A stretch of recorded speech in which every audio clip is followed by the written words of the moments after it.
Hey, what's up? Siri Emerald here. Welcome to another Saturday live broadcast. How are y'all doing? So, what was it? A week or so ago? I don't even remember now. Got this Iron Man Mark 50. Blown away by it. Absolutely just blown away. Love this figure. This figure is it's off the charts, man. I'd have to say, I would have to say probably it's one of my absolute favorite Mark suits. It's amazing. It's traditional red and gold. Lights up everywhere. It just looks good. Why can't I get this helmet on here? There we go.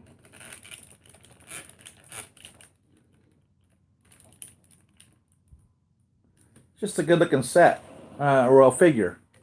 And so they made for it the accessory set. Let's get YouTube set up over here so I can talk with you guys while we're going through this.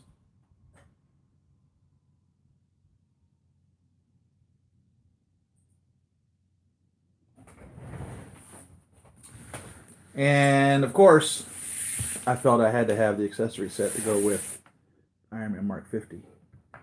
Incidentally, if you missed the Mark 50, it is still available for sale. And I recommend it completely and totally. It's just an amazing piece. It really is.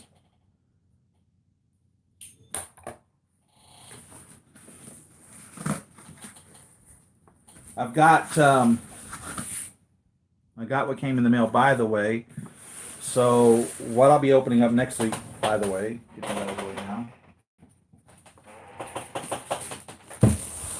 now, is this, which is the SW Toys FS019. It's their first figure, and it represents Tony in his clothing that he wore underneath the what they call the team suit, which I call the quantum suit. So when he arrived in Avengers Battle for New York, this is what he had on when he took off his quantum realm suit. And the week after that, I've got a bunch of C3POs I want to open up. I've got this Target Force Awakens C3PO with an RO4LO and another BB-8. This is all 1/6 scale. I've got a Star Wars Collector Series C3PO, a couple of those I want to open up because I'm getting ready for this land speeder that's coming in a couple of months. Really excited about that. Really excited about that.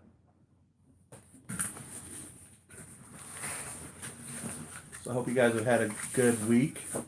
Also, we're more than welcome to talk about Spider-Man Far From Home. It's been out long enough that I think the gloves are off. If you want to speak on it, share about it, talk about what you did or did not like about it, hey, I'm cool with that. I've got a bunch of figures on pre-order, by the way, so don't think for one second I don't have figures coming. It's just a matter of having figures coming.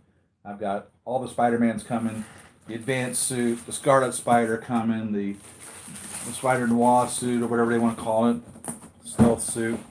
I've got movie promo edition suit coming, the new Spider-Man suit coming, Arcade 5 coming, Killmonger coming.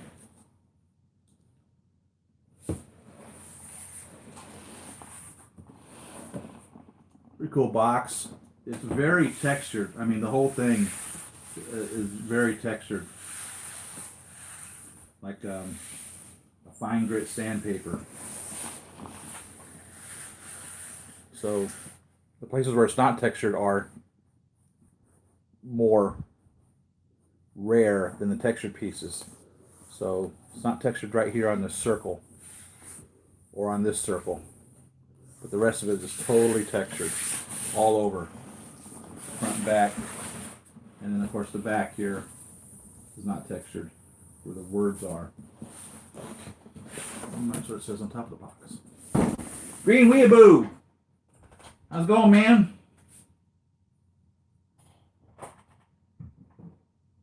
Hulkbuster arms. Yeah, right? I've not seen or heard anything on that. And of course, I have that on order. I found out that there's a guy called Marco Art that makes a pop-open head for the Hulkbuster 2. I sent him an IM to see what was going to charge for that. Do you think there's going to be an accessory set for the last armor, the Mark 85? What did he do with it? Do you remember? What else did he do besides just put the gauntlet on? Did he create a shield? I think he created a shield, didn't he? Like a transparent shield.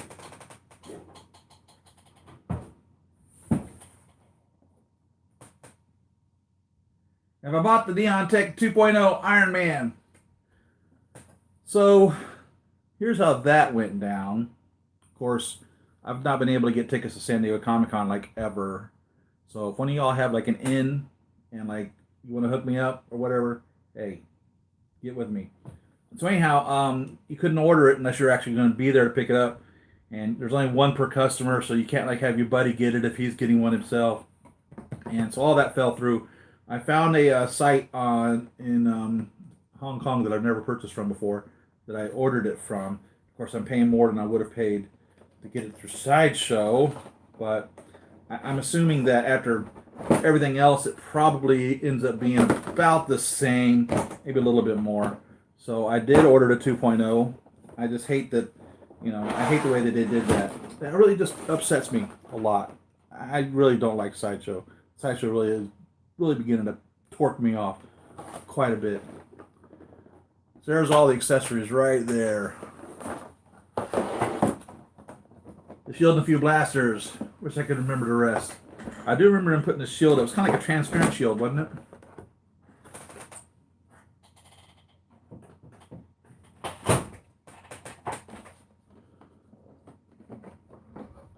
So now, is this the shield that he put up when the Black Order shows up in New York?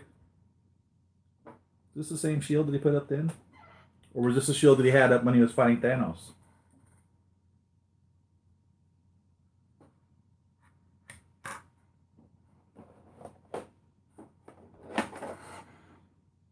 This looks really cool. I would think that it would have been, transparent. It's not. It's totally solid. There's nothing transparent about that at all. It appears that it would be transparent, but it's not. So that's like the paint scheme on it. Isn't that cool? I really like that. Same thing with this. It's the same paint scheme on that.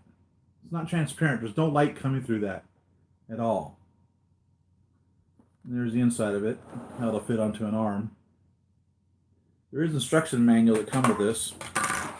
It's funny. I remember when I seen these anchor feet that he put on as he was trying to keep from being moved. I looked at those and I thought, it's like chicken feet, man. Doesn't it?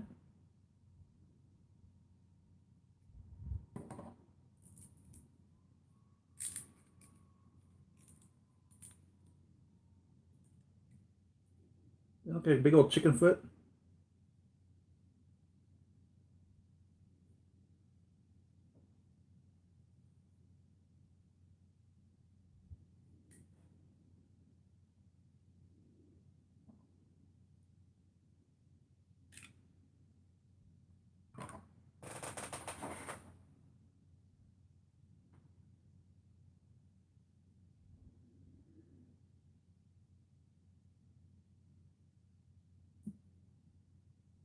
What's going on, Robert? How you doing, Lucky? Happy Saturday.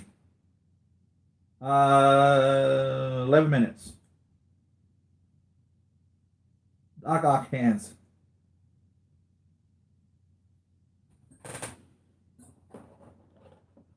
This piece here, though, I think was the one that I thought was really cool. And I didn't know this until, who's it just said it? Lucky said that they don't light up. This is the piece that he used like the booster to catch up to the Thanos' drop ship after they were taken off. And I would thought that would have been cool if it lit up. I thought it was going to light up.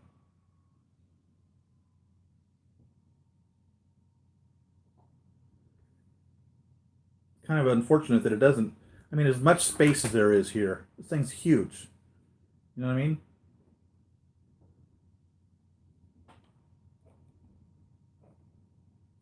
You can hide behind it. It's so big. And they didn't put a light in it. What a crying shame. Failed opportunity.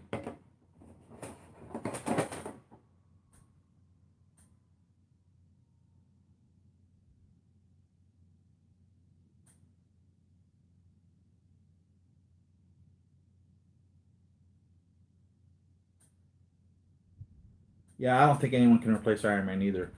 You know, all of these, just like you're saying, I don't know why they didn't light these up. I mean, they light up here. Both of these pieces light up. And this is another arm. Why didn't they light this up? What in the absolute hell? I mean, for real. What were they thinking? When did their brain check out on them? And thought, hey, let's make this shit not light it up. That makes zero sense. Zero. This for fact should have been lit up. This also. I mean, for real. This is really, I hate to say it. This is kind of disappointing. Jeez. Why would they do that? This is the Mark 50, and it is the accessory set for the Mark 50, and it's a lot of really cool stuff that doesn't light up, which is like WTF. For real. I mean, this piece lights up. This one doesn't. This piece lights up. Why the hell couldn't they why couldn't they light these up? Just put a freaking battery in it, dude. And you know, make this clear. And simple as that. Didn't have to be the same one on here. These things are huge. Oh, God.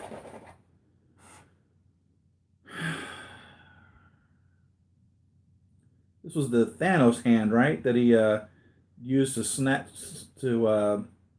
attach onto Thanos' hand when they're trying to take the glove off of him. And again, nothing to light up on it.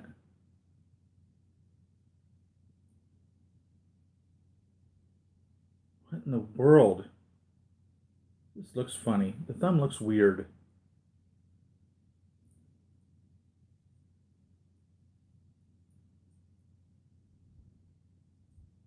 This is really disappointing, guys.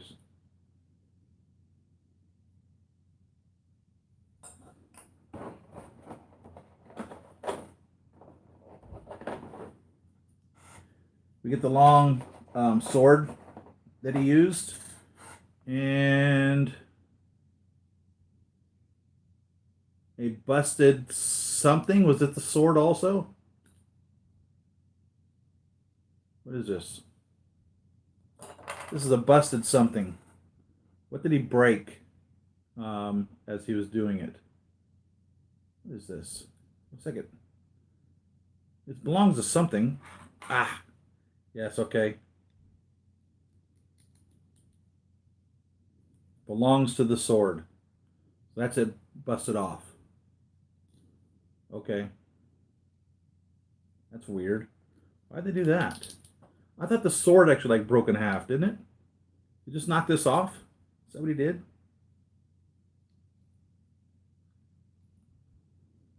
Looks incomplete. It looks like too many steps unnecessary steps. But there's the sword right there. These two pieces right here. Snap into it. Then you have like, the nano pieces.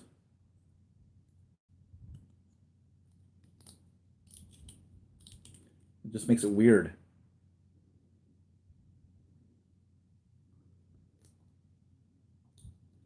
This, by the way, this is squishy. This gray area is, you squish that. Whereas the red and gold is hard.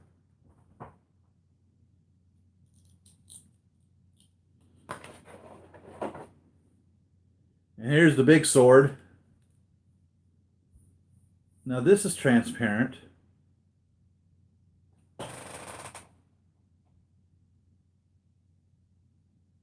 I'm wondering if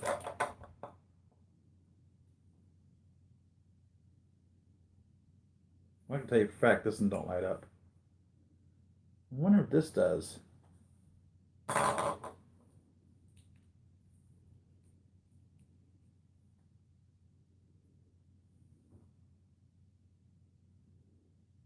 This is as though they may have tried to at one point attempt to make it to light up, but I have a feeling that it does not. So as I'm looking in here, I don't see any light shining through there at all. And if I remember correctly, he's got light at the end of his arm. And if there was any light in here, I would assume that it would light up. There's nothing. Although this piece is transparent. This entire piece is. And then we get some fists.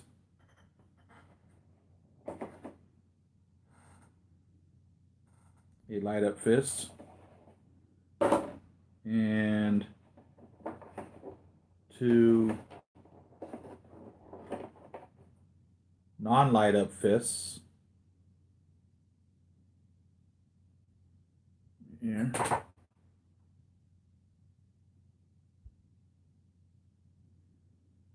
This one lights up. The one fist does light up. It has a piece on the back of it that must go to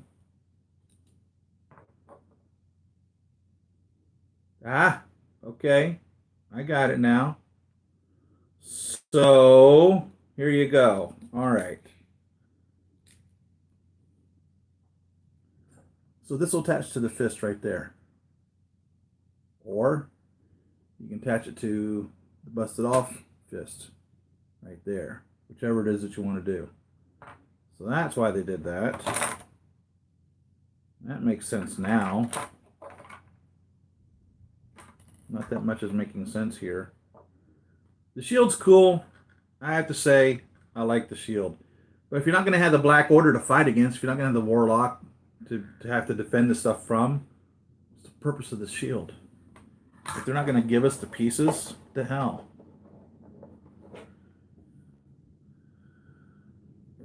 We have a battle-damaged Mark 50 face sculpt.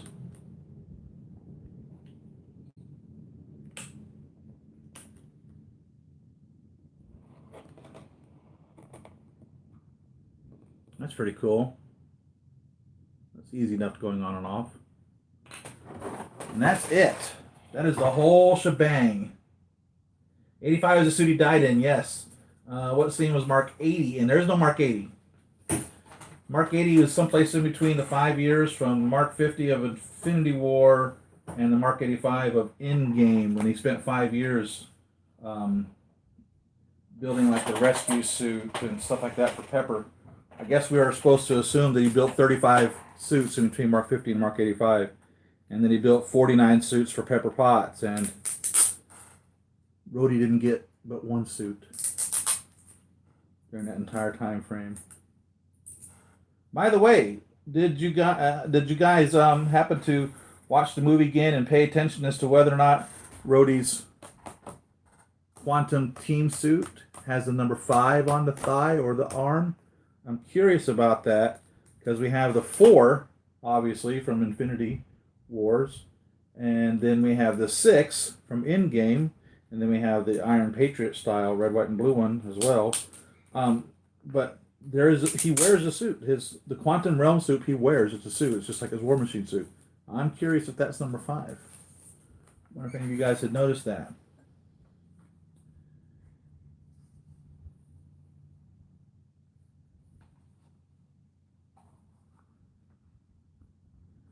Okay, I get confused. They went from Mark 50 to 85. Yep, there's no 80. He had the Quantum Realm suit, which is the white team suits, what they're calling it. That all the guys wore. But no, there was nothing was named the Mark 80. Yeah, I like the mask. Pepper's suit is a Mark 49. When he makes a suit from somebody else, he appears to make it their own suit. So it isn't his Mark 49 because it wasn't made for him. It was made for her, and it's number 49. So we would then be led to believe that there's 48 rescue suits up to the 49th one. There is some thought that the one we have named is the 47 from Spider-Man, and we have the Mark 50 from Infinity Wars, and though people will say that the 48 is the Hulkbuster 2 and 49 is Pepper's, but it doesn't follow suit with anything else. The War Machines are Mark 1, Mark 2, Mark 5, Mark 6. Those are the War Machines. Spider-Man's Iron Spider suit was what, A15 or something like that, the suits he makes for other people he doesn't put into his own lineup for suits. He doesn't call, the War Machine suit. It isn't number 13 or whatever of part of the ones that he makes for himself. It's a War Machine suit for him.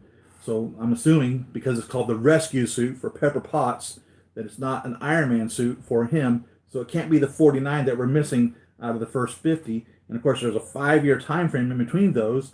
So I truthfully believe that is the 49th rescue suit, that there's 48 other rescue suits. We have no idea what the Mark 49 is, and we have no idea what Mark 51 through 84 are. That's my belief on all of that.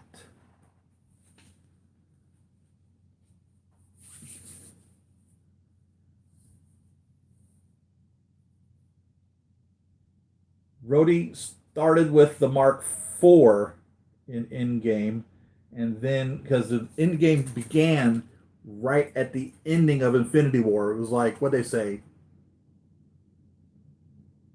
21 days or something like that since Thanos snapped his fingers. So when they went to Thanos's, the garden and dispatched of Thanos quite quickly, he was wearing the Mark IV, which was the suit that he wore in Infinity War. And when we seen him giving his reports, he was still wearing the Mark IV. And then the next suit that we see him wear in Rhodey, we're talking about here, is the Quantum Realm suit, the team suit. And his suit is the only one that actually is a suit. It's his War Machine suit. It's an honestly going to War Machine suit designed like the team suits. Everyone else has a team suit that's exactly the same, except his is a War Machine suit. But then when he turns it off, it goes into his Mark 6 War Machine suit. So that's why I'm wondering if the Quantum Realm one is the Mark 5, and the Mark 6 is the one after that. And then Iron Patriot, or whatever you would call it, whether it's a Mark 7 or whether it's Iron Patriot 2.0, because at the end of the game, we see him in like a red, white, and blue War Machine suit.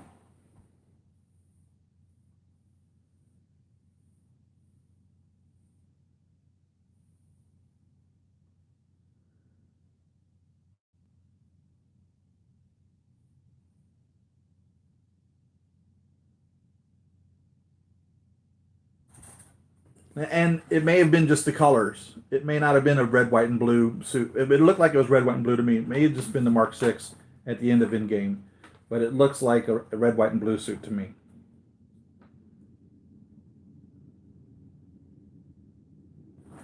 So these are for holding these, I guess, or for holding this.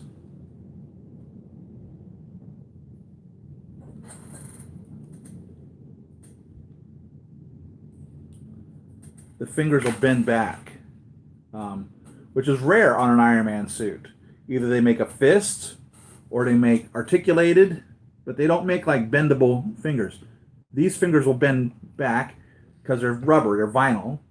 So you can open them up and get this into them there. So that's why they included these hands.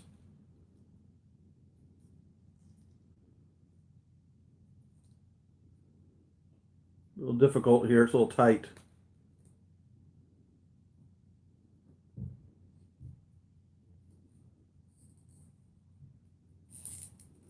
There we go.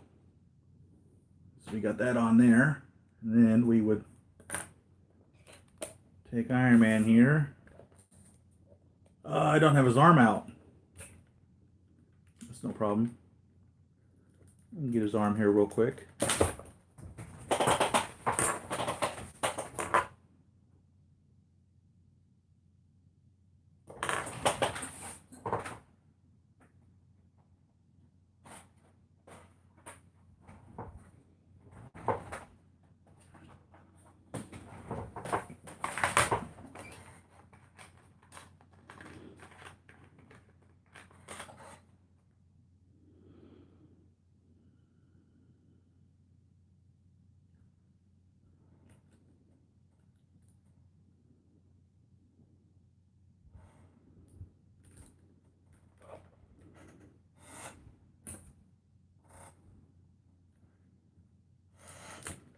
That would be that.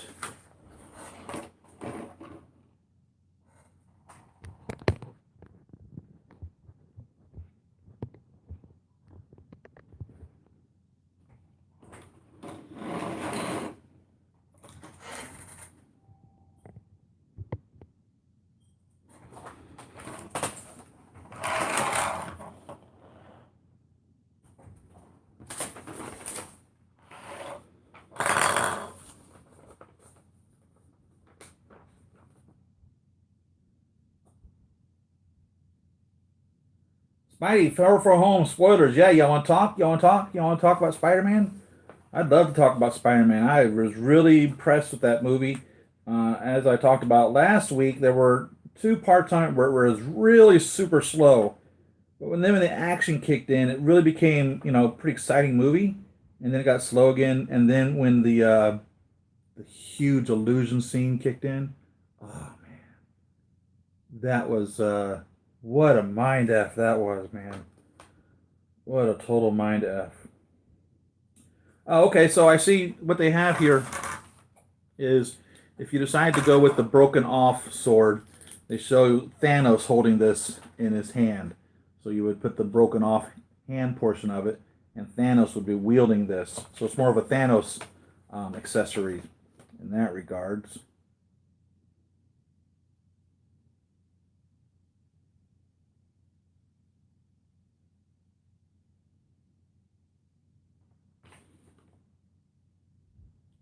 The shield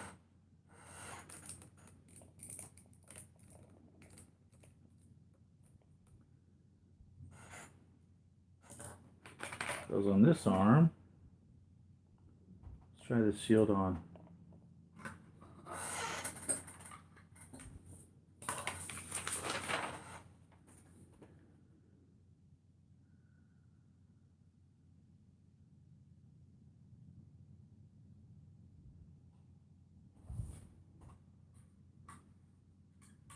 Okay, so what they've done here on this shield, so you have this little piece here that goes around his wrist. I don't know if you can see that. Let's get this out of the way. See that right there? It goes around his wrist, and they actually open up. They're on a little spring, so they can be pulled open. You see that? Both of them will open up like that. So you can spread them open to get the hand around there.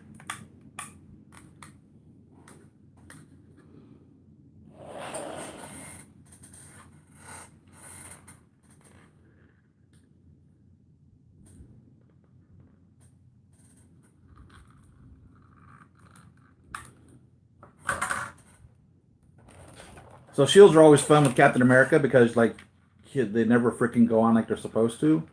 So I'm wondering how it's going to go with this guy.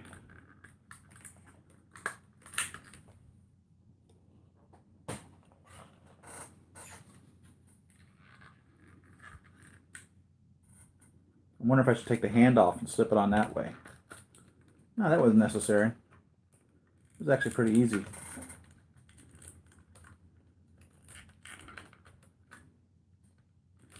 I don't know if this is exactly where it goes.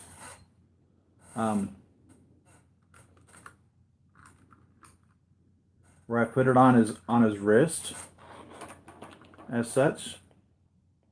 Like that. It doesn't necessarily seem like it's really comfortable there.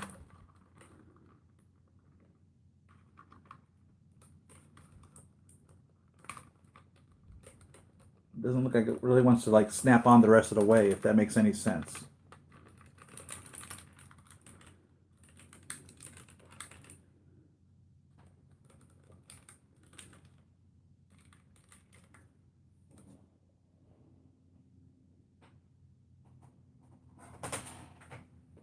Jason, how you doing, man?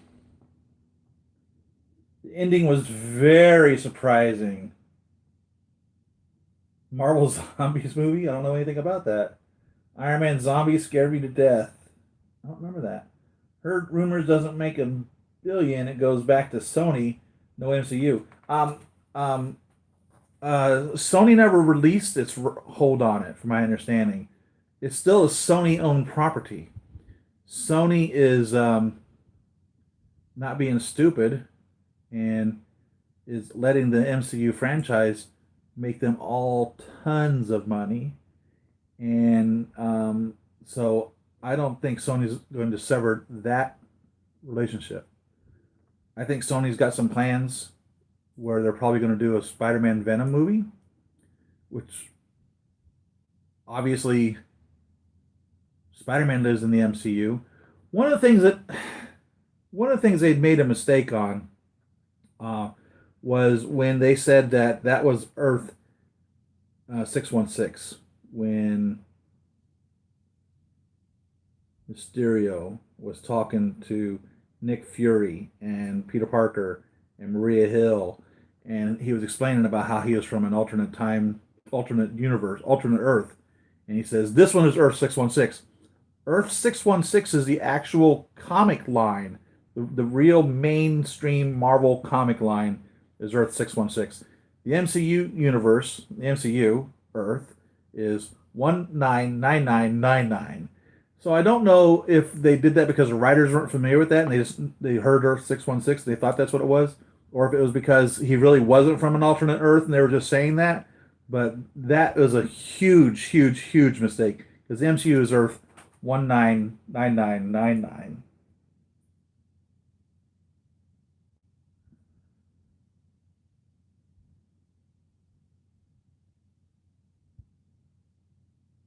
Yeah, they need to do the Sinister Six for fact. That'd be cool. Some YouTubers say that the Mark 50 was made of vibranium. I swear to God, guys, before Endgame, I thought Tony melted Cap's shield and made the Mark 50. Ooh, that'd be rough and so funny. Well, you have to remember, with Black Panther, the Black Panther movie, and Black Panther, all of Wakanda opened up to the rest of the world, and their huge stores of vibranium became known.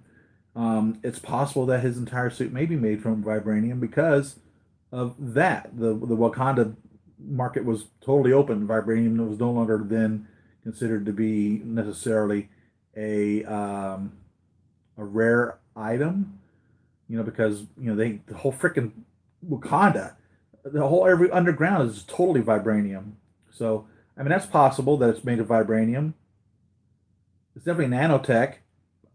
I was under the impression that it was the Wakanda nanotech.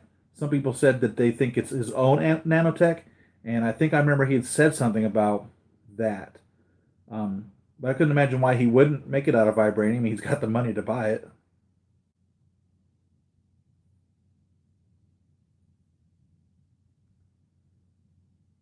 Catbuster in the comics, Tony had a suit for everything, and we kind of got a feel for that as he was constantly wanting to test his suits on different people. You remember in Avengers specifically, he got to test the Mark 6 versus Thor, and he kept like antagonizing Cap. He's like, put the suit on, put the suit on, put the suit on, put the suit on. He kept wanting to fight him. So in the comics, he made a buster for everybody: a Thor buster, a Cap buster, and the Hulk buster, of course, which we got at MCU. But I guess he didn't need to make a Thor buster because we literally watched him duke it out head to head with Thor with the Mark 6 suit, and he fared pretty well. It's an amazing scene if you remember when when Mjolnir smashed into, or no, when Mjolnir was fully charged and shot him full of electricity, and the Jarvis comes up and says, "We're at 400% capacity," and Tony's like, "Imagine that."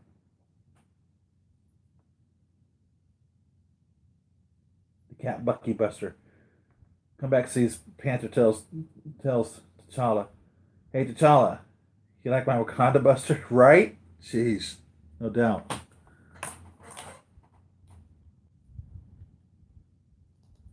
So let's see, what was this one? This one was the one that goes on the left hand. Let's put this sword on here.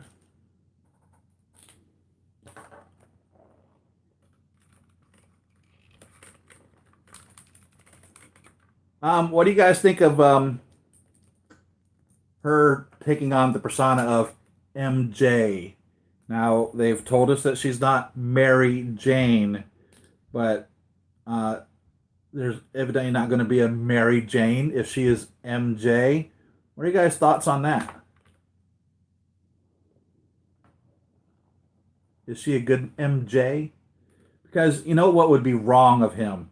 100% totally wrong of him. If he goes on some type of relationship with MJ, and for whatever reason it doesn't work out, and then he ends up meeting Mary Jane, how dare he call her MJ? You know what I mean? If you've got a girlfriend and you have a pet name for her, and then the next girl you start dating, you call her the same pet name, or the other way around. If your girlfriend called her old boyfriend, whatever, Tiger, and then she starts dating you and she calls you Tiger all the time, come on, aren't you going to feel a little, like, what are you doing, comparing me to him? Am I, I'm not better than him? I get to use even his old name? I mean, that's kind of messed up. So I guess she's our MJ. What are you guys' thoughts on that? Did y'all want a Mary Jane? Because I don't think there's going to be a Mary Jane now. Mark III. The diecast Mark III? I do. It is a beautiful piece. Brazil, welcome. Welcome, Romulo. Series of Mark 50 accessories light up negative. They do not, Jason. They do not. Unfortunately, they do not. And that is a big, huge disappointment. The bendy thing. What bendy thing? The Mark III has a unique waist piece to it.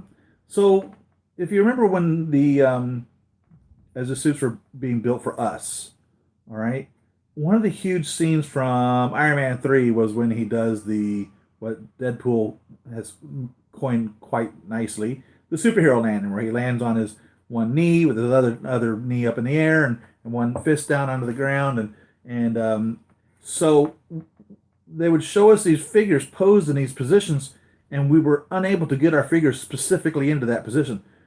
The only way they were able to do it, obviously, was through Photoshop and disabling joints and having pieces not necessarily connected together, like the hips being dislocated or the arms not being in the correct socket, or the head not actually being on the body all the way, in order to be able to get them to look in this specific manner of them being in the superhero landing. It was the only way they could do it for the photographs that they would show us of the pre-issues of the figures before they were released. So when the Mark III was out, and it was one of the original dark diecast, figures, it's a low diecast run, they made this interesting stomach section on it. So you could take him apart out of the standing pose, put the stomach section in, and then put him into that superhero landing 3-point pose. And it looks beautiful. If you're doing that with him, it's dead on. It's the most convincing superhero landing pose out of all of them that I've seen. Here's the problem with the Mark III now. Because it was one of the first diecast figures, And because now the new ones have been properly sized, the Mark III is totally out of scale.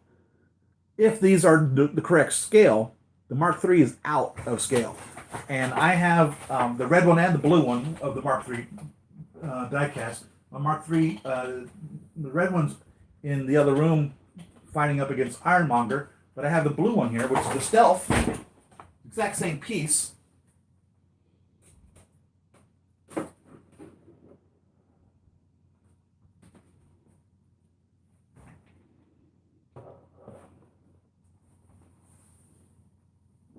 And it comes with the little removable stomach. So if you wanted to put him into that position, you would just disassemble him. But what I wanted to show you here is him standing side by side with the Mark 50. I mean, look at this. They're both on the same height pose stand. Matter of fact, the Mark 50's pose stand is about 1/4 of an inch shorter than the Mark 3's pose stand. Look at this. Look at that height difference. That's way out of whack. So, and, you know, in real life, Robert Downey Jr. is not a 6 foot tall. Tony Stark is supposed to be about 6 feet tall. And so I don't know why they were doing these, because they were basing it off of the actor or what, but this suit now, based off of today's suits, is out of scale. And I hate to say it, because they've already redone this. This is actually, you know, the second release of it, because the first release were all the plastic ones. For instance, like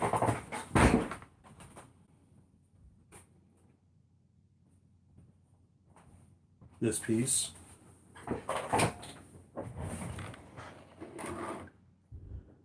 So it was originally released in its plastic form,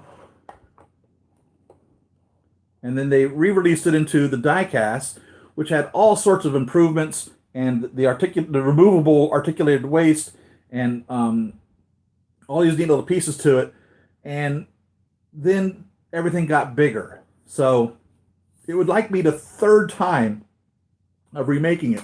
Now, I'll buy one. If they remake the Mark III to the proper scale as the others, and keep in mind, if they're remaking the Mark III, they would also have to remake the Mark II. Exact same suit, only not. You know what I mean? And they're, both of them are out of scale in that regards. So they would have to make a Mark II and a Mark III. And I would definitely get a hold of them. There's no doubt about that. But that's my opinion on the Mark III. I'm glad to have it. I've got my red and gold one in there fighting Ironmonger. I've got my Stealth in my, both of these actually are Stealths for the most part. This is called the exclusive version, and Secret Project, and the other one's called the Gunmetal, and the Mark IV. And, yeah, I'm happy to see that you got a Mark III. It's a great piece. I love all my Iron Man suits.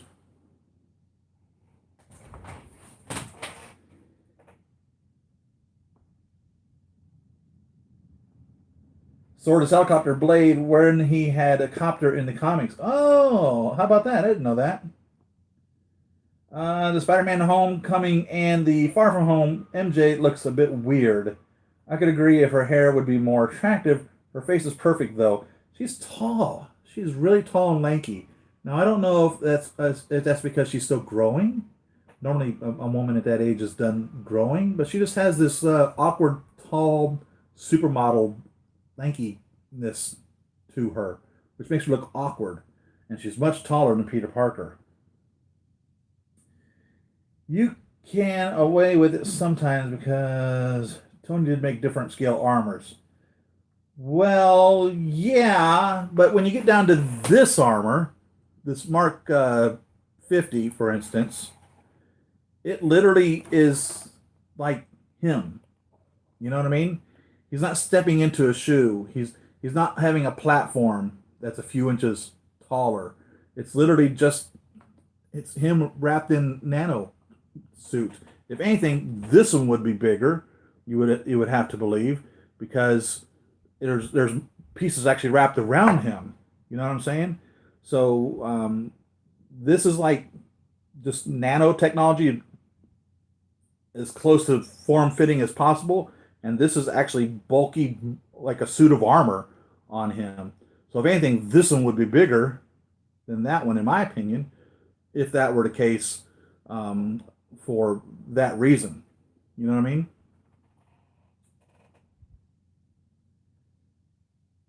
Hey, it's been a long time seeing the Stealth Mode Mark III. I have seen the review of it, but it looks a bit paint faded. The Ultimate Spider-Man MJ is beautiful. Mary Jane has always been absolutely gorgeous. Remember the first time that she met him in the comics? Literally, she said, "Face it, Tiger. You just hit the jackpot." She's a supermodel. She was an actress. She had a television soap opera that she did. You know, she was somebody of importance. And I have a feeling that MJ in the Marvel Cinematic Universe is not going to be that kind of a person, because she seems to always wanting to, I don't know, point out the problems with society instead of being somebody who'd want to be like the Mary Jane that we know.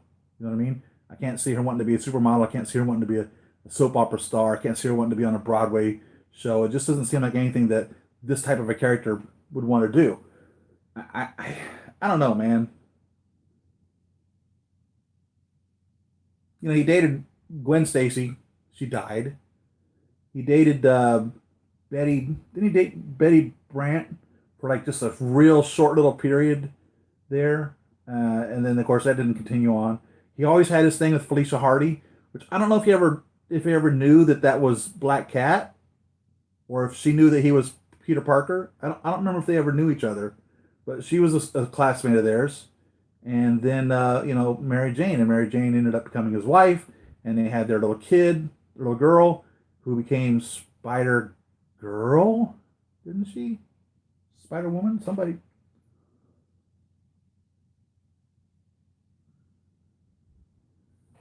So let's see. Let's see if this looks paint faded to me.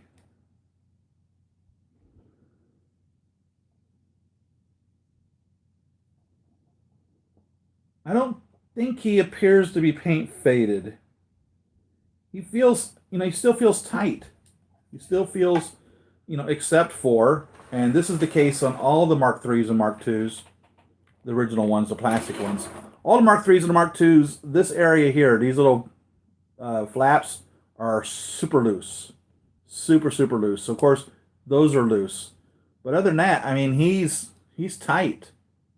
You see that? There's no flopping around or anything. He's virtually in as close as you can get to new condition for a displayed figure. But no, I don't think that he's faded. Now, he's different color than the Mark IV.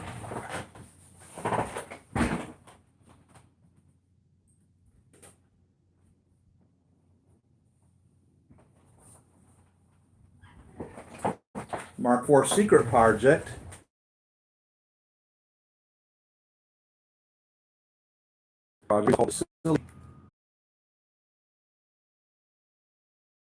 He's not moving around any. But his colors are a little different than the Mark III. Just a little bit. That's those guys. Let's see where we at. Yes, the guy who plays Peter Friend. I worried about, he seems overweight, not fat, shaming. We're worried about his health because everyone enjoys has passed away because weight, aka Belushi, Farty, John Candy, etc. At least they get into their 30s. I'm not trying to make light of that, but I would think that we would have him for at least 10 years worth of movies. Ned Leeds. I liked how him and Betty got together, because in the comics, she became Betty Leeds, and I'm pretty sure Ned became the Hobgoblin, didn't he? Wasn't Ned one of the ones, or wasn't he the first Hobgoblin? If I remember correctly. Sorry, Tony Stark made the Mark 50 10 years ago. After 10 years, don't you think his height would have grown a bit? That's what I think. He made the Mark 50 5 years ago, because there was a 5 year time frame in between Infinity War and Endgame. And I would say negative on the height increase because he's not a young man. Tony Stark is like my age. So, and in Endgame, he would be like 55 or 60, even, so much older than me. Um, so, and actually, as you get older, you actually get shorter, especially at that age, as your bone discs start to decompress. So, in anything, he would be shorter at that point in his life, not taller. A young man will continue growing up in probably close to 30, right? In the low 20s, or in 20s when they supposedly most men stop growing. But he's way past that. Way, way, way past that. Black Cat knew Spidey was okay. She hated Peter, always loved him as Spidey. She's a freak, man. I love Black Cat. I ordered the Black Cat figure to add to my Spidey collection. I always thought Lisa Hardy was a great character. On all the boxes and review Siri every day. Thank you, Jason. Thank you. Peter revealed his identity to Black Cat. He was having girl trouble with Felicia and MJ at the same time. Constantly, Felicia was always trying to get in between them two. What a work of art she is, right? Felicia Hardy. Wasn't her dad like a jewelry? Wasn't he like a cat burglar? And that's how she became like the Black Cat? From that, the skill. If I remember correctly. Yeah, I want to see them flesh out all of this guy's on the wrong. I want to see them flesh out all of the Spider-Mans. I want to see the Sinister Six. I want to see a new Doc Ock. I mean, I really enjoyed the Tobey Maguire Spider-Man. Really, I appreciated Andrew Garfield. Didn't really enjoy them.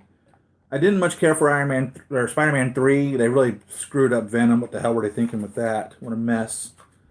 But yeah, I would like to see them continue on. I ordered the Miles Morales comic version Spider-Mans. I ordered 2 sets of those, which would give me 4 Miles Morales, so I can display him in different capacities.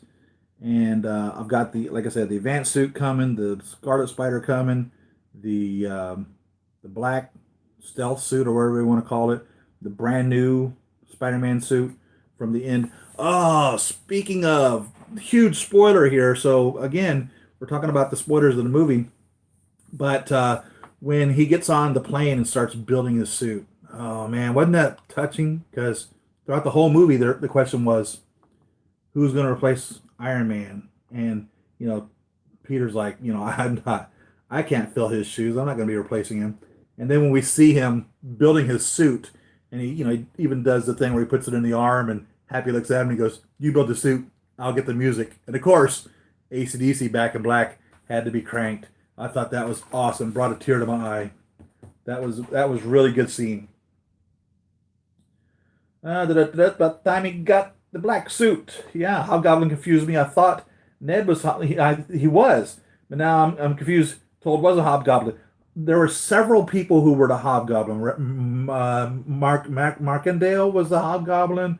There were several, but I think Ned was the first Hobgoblin. I don't remember. Maybe he was the second Hobgoblin. But now, see, but Betty was married. It was Betty Brant and Betty Lead, and I think she was married to both Hobgoblins. I'm going to keep the videos coming. Thank you, CBS Sci-Fi. Shorter judge me by my size, do you? Yoda must have been a giant in his young days. I rather love the T'Challa Storm relationship. I didn't know that there was such a relationship. I'm assuming in the comics. When they broke up, Storm went somewhere else. Someone else, T'Challa goes, not him, anyone, but him. No, guess who that was? I don't know. What are your thoughts on Tony making Pepper's armor a part of this lineup and naming it the Mark 49 aka Rescue a prototype nanotech suit would have been nice to see as the Mark 49. I do not think that the Mark 49 was part of the Tony lineup. I think that was the 49th rescue suit made for Pepper Potts. I believe in the 5 years' time in between Infinity War and Avengers Endgame, he made um, 35 suits for himself, 51 through 85, and 49 suits for Pepper, suits 1 through 49. And that's why we see the 49 on there, not because that's the missing 49 before the 50 of Infinity War, but because it's the 49th suit that he made for Pepper Potts. That's my belief on that. I don't think it's a Iron Man suit because he didn't do that with War Machine. He didn't do that with the Iron Spider he made for Peter Parker. I don't believe it for 1 second. I don't know why Marvel keeps changing their Spider-Man. Can't they keep one actor? I don't know who Marvel has in mind after Tom Holland. I think they've got Tom Holland wired for 10 years. I think he's their guy. Um, so what happened with the first three with Tobey Maguire? Tobey Maguire was an amazing Spider-Man. I really enjoyed the first movie a lot. It's a great backstory or the creation story of how he became Spider-Man, which when they retold it again with Andrew Garfield, by the time they got the Tom Holland, they decided not to retell it again. And I think that's kind of why they kind of made a joke out of it in the Spider Verse, where everyone was saying, here's the story again, and we got to hear everybody's origination story told to us. And that's because each one of those were unique. It wasn't like the Peter Parker storyline that we know. But so what happened was after Spider-Man 3 with the Venom fiasco, they still had planned two more movies. Two more movies were planned. Mysterio was supposed to be in the Spider-Man 4. And also Venom was supposed to be in Spider-Man 4. And Carnage was supposed to be in Spider-Man 5. Sinister Six was supposed to be in Spider-Man 5. Mysterio was supposed to be played by Bruce Campbell, who was in the first three movies. In the first movie, he was the ring announcer in the wrestling one who named Spider-Man. In the second movie, he was the attendant at the opera house, which kept Peter Parker from getting in there to see Mary Jane. So he thwarted Spider-Man. And in the third movie, he was the maitre d' at the restaurant when Peter Parker was trying to propose to him, and he ruined Peter Parker's plans. So in each one of those, he had a different job. And of course, Mysterio in the comics was an out-of-work actor who couldn't hold down a job, and he blamed Peter Parker for all of his losses for jobs, and that's how he came about to be Mysterio. And Bruce Campbell was supposed to play Mysterio in Spider-Man 4, but the whole thing just fell apart. And Spider-Man 3 was such a disaster, they couldn't recover from it, and Avi Arad decided not to continue on with it, so they had the reboot of it with Andrew Garfield. And I wasn't a big fan of the reboot. I enjoyed this backstory more of the Tobey Maguire Spider-Man than I did the backstory of the Andrew Garfield Spider-Man. But that was the 5 movies that Sony said they were going to make, but they were different.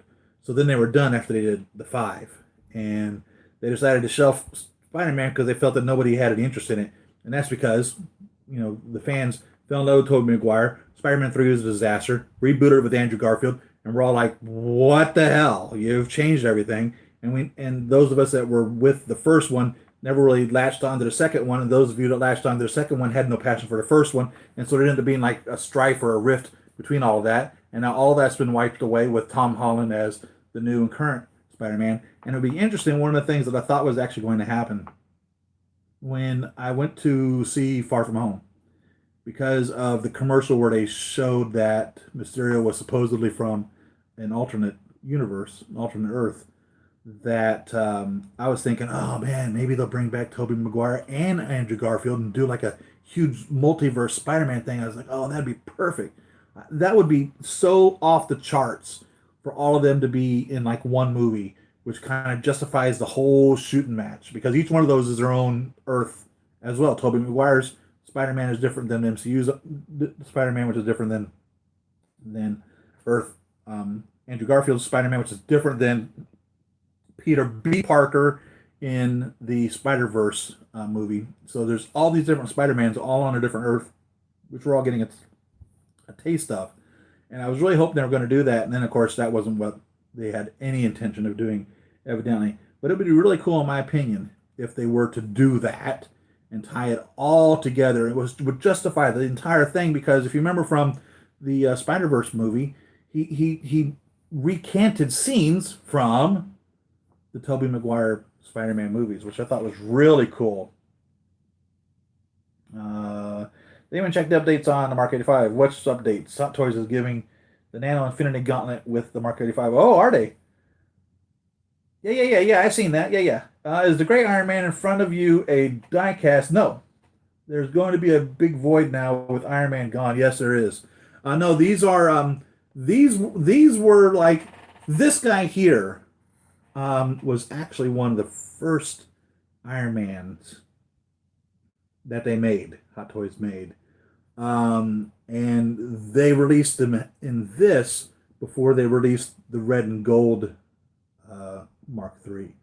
So this was like a sneak peek of what they were doing, more or less.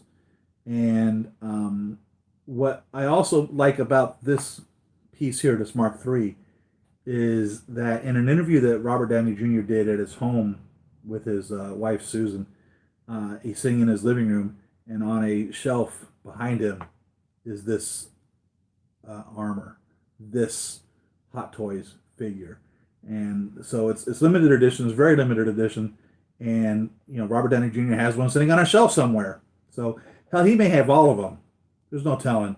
He may he I know for a fact he collects watches, and so hell, he may collect these Iron Man figures too. There's no telling. He's definitely owned the character. You know what I mean? He commanded that character. There's no doubt about it. Robert Downey Jr. became Tony Stark, and it's funny because the difference between where one ended and the next began was always a question of mine. How much of this is acting and how much of it is real, full on Robert Downey Jr.? What in the world did I just do? I squeezed this. I shouldn't have been squeezing it. Gosh dang it.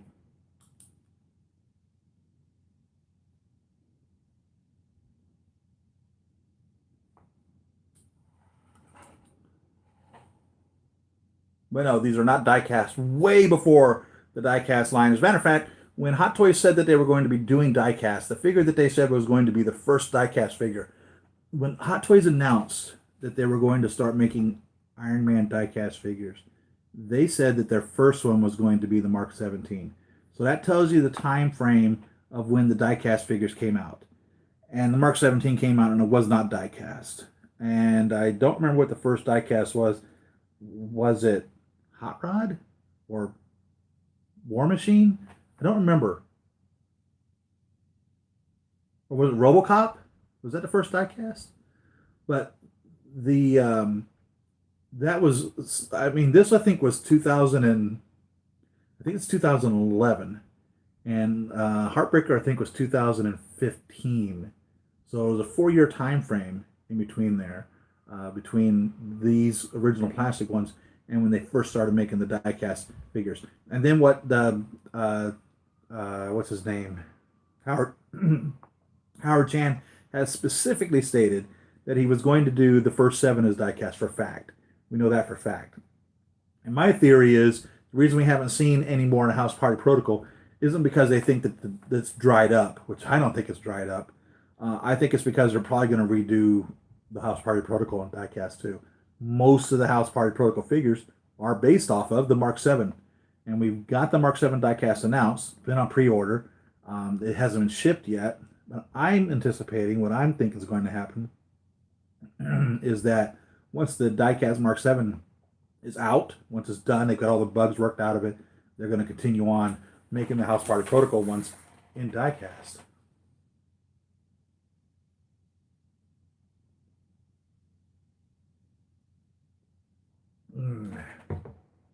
Captain Marvel, I tell you, Captain Marvel definitely seemed to be who they were going to make the ringleader there. But I feel like in Endgame, she kind of took a back seat a little bit.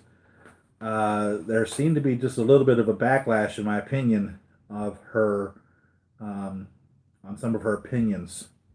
So I don't know how that's going to work out. Uh, she's got to chill. Brie Larson she's got to chill out. I'm gonna try these this piece. I'm gonna try this on there. It says that the legs pop off.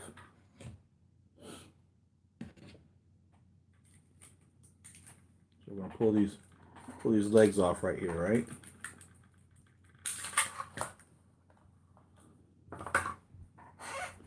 Sure enough, they slide clean off right there.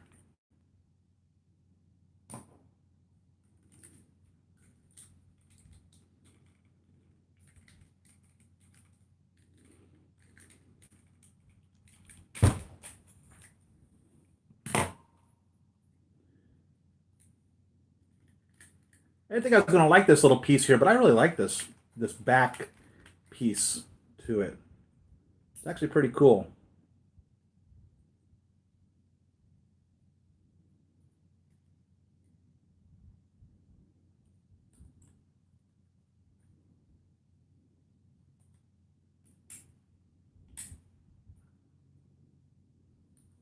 That back piece right there.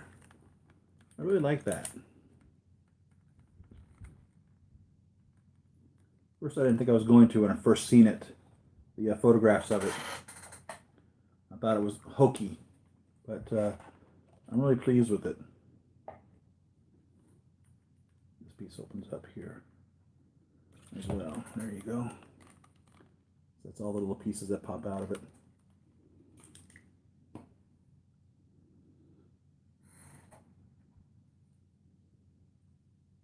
So it goes like this, like these are feet. There's his toes.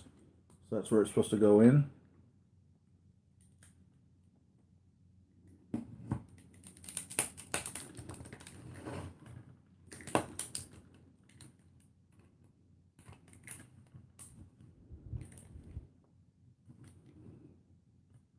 And of course, this is the scene of him flying to catch the big donut, right? Isn't that what you said when y'all called it the donut?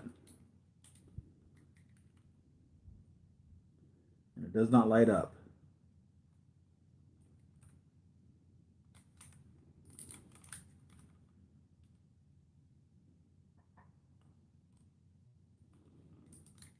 There's that.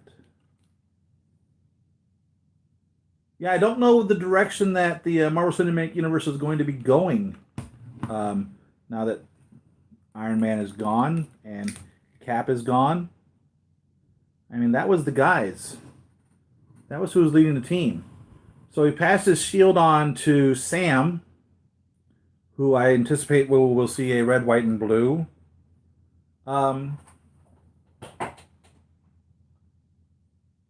Falcon.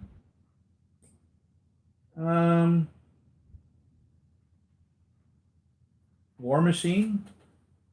No, do you think he'll continue being Iron Man? He's not out. I really want a happy figure. That's what I want. I want to see them do a happy. And I don't even care which happy. And I want a new Pepper Potts. I want an older Pepper Potts. I want a 55-year-old Pepper Potts or whatever she is. The other Pepper Potts we have is a younger Pepper Potts. From Iron Man 2. Or no. Iron Man 3. I like an older Pepper Potts. A rescue Pepper Potts. Thinking of making a wine cellar. Oh, yeah, hell yeah. So that's kind of what I got going on here, by the way. I don't know if you guys can see it. But all the way up there is the garage, more or less. And you got Tony up there on, he's testing out the Mark 42. He's on the pedestal, which goes down into the area where the wine cellar would be. And then it continues on down to right there. Here's your Mark 42. It's descending into the depths of the protocol area. And that was always my intent, to build a wine cellar here as well, in between here and here, and do that. But That's kind of how I have it displayed, if you can imagine. Oh, and by the way, so like that was what I did last week. Last week when I got the Black Panther and put him out, I was really hoping that there were lights that you could use or buy just the lights for Thor and or the neon text. And there sure is. There's a company, I think it's Toys Box, has made light sets for Thor and the neon text Iron Man suits, and I think they're like $70 or something like that. So I'm probably gonna get one. Definitely gonna get one for Thor, and I might get one for the two neon techs, and they look very similar to that, the Black Panther UV light up set. And Thor really looks really good lit up, by the way. So he definitely deserves one for fact. Definitely. So, at number 1 to 7, yeah. Iron Patriots. I've got the 5 out of the 7 of the Iron Patriots. I've got all the Iron Patriots that they've released so far. And they're way up there on top of the garage. You can see I have a Mark II. I have an Iron War Machine Mark One in there fighting Whiplash 2. I've got a War Machine Mark II that wasn't in the movie. I've got the Iron Patriot, War Machine Mark II, New Avenger or Age of Ultron figure. And then I've got the War Machine Mark III, which was from Civil War. And then the War Machine Mark IV would be from Infinity War. And War Machine Mark VI would be for Endgame. And those pieces have not come yet. I have an Iron Legion. I only have just one because they only made one, and it's the Mark III. And I wish they'd made the other four. They teased us with the Mark One, I think it was, which is the silverish gray one, but they didn't make the others. They didn't make any of them other than the Mark III, and I wish that they had. They're not Mark III, but number 3, because they're all only the same mark, and so I only have just the one of the Iron Legion, and I've seen a guy out there. Terrence had, I think Sam Kwok paint for him the other Iron Legions, and I would love to have that set. I don't know how much he paid to have him paint it. I know it wasn't cheap. He probably paid $500 a piece for those. Obviously, the suits themselves were over $200, and to custom paint a suit, 200 easily or more, because it's not as simple just changing out the numbers and slapping some red or blue paint on his chest. I mean, they're everywhere. They're everywhere, and the white isn't just white; it's like a pearlescent white. So you'd have to make sure that you had that replaced as well. So it wouldn't be an easy task to change those out. And Terrence says it looks really good. What he got from Sam after he did the work on those.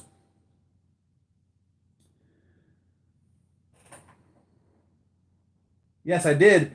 I surely did Collection Obsession, and that's how I found out that they even had those. I surely did, and that's where I got my Neon Tech Mark 6 from, as well. Um, in that regards, and I think I've got comments that are coming up, and my internet is being stupid, and it's not showing me any more comments. So I'll have to wait for it to catch up here in a quick second. Let's see, what is this? This goes inside Thanos' hand in the glove. Where did I put my Thanos at? He's down here.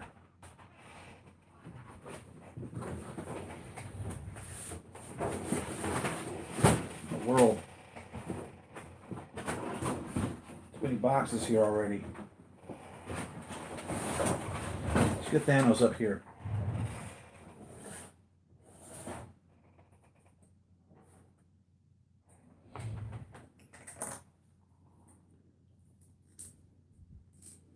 I got the wrong fist. I mean, I have the fist. I don't have the articulated hand. Let me get the articulated hand.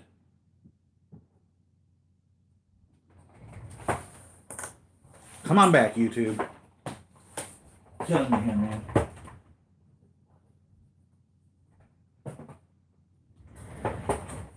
So this is the Thanos hand, Infinity Gauntlet.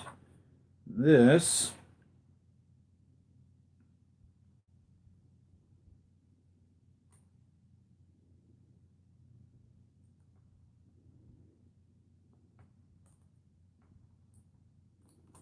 oh, it's magnetic. Well, well, well. How about that? So here's the hand, right? It's got these little blue like finger paddlings on there, and you put the blue finger paddlings toward the palm of the hand, and then just put it into position as you need it.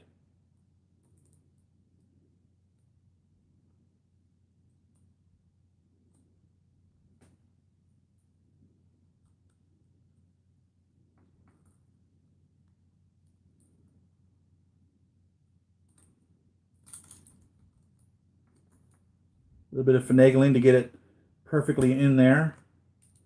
But I have faith that it can be put in there. But all you do is just set it there. The magnet attaches right to it.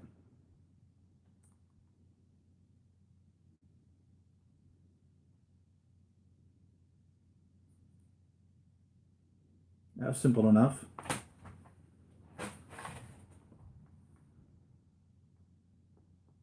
SECC next week. I'm hoping after we see Hot Toys announcement there, you do a live stream and tell us your thoughts. Yeah, I don't get to go to San Diego Comic Con. So like I said, if one of you guys ever get a chance to get extra tickets, I'll gladly pay you for the tickets, man. So like in the future, like next year or whatever, hook me up, man. For real, I swear to God.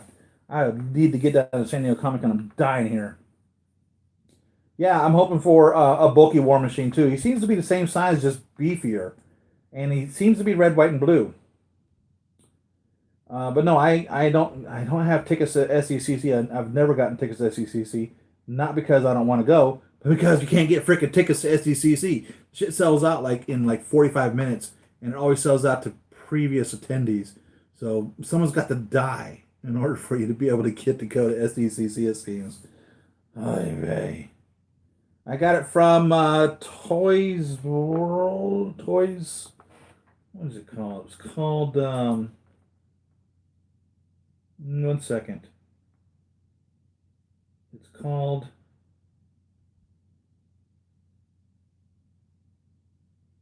Toys Wonderland. Toys Wonderland, based out of Hong Kong. First time I'm ordering from them. So we'll see how that goes out. I do probably 90% of all my ordering I order through Big Bad Toy Store. And then my third party stuff comes from either 1/6 Kit or 1/6 Outfitters. And then exclusives of source, of course, come from Sideshow.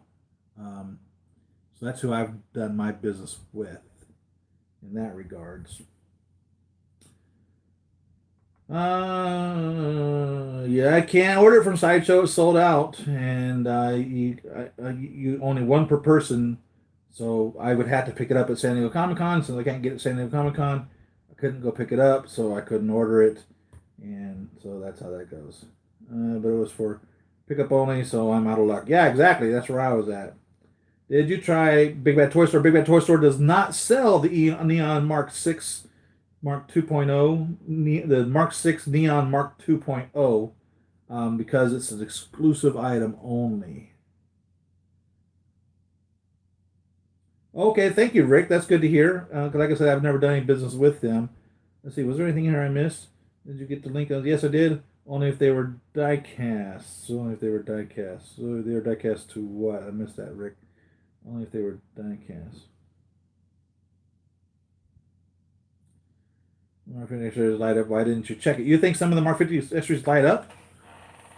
Well, every single one of them appear to be solid. Okay, so like that, that's solid paint on there. Nothing in there. I mean, I've looked through it, and there's nothing that's shining up through that. Same thing with this. That's solid paint on all the sides of it. Nothing appears to be anything that lights up. What's the next one? This as well. Totally solid. The feet don't light up anyhow. So there's that. And what was the next one?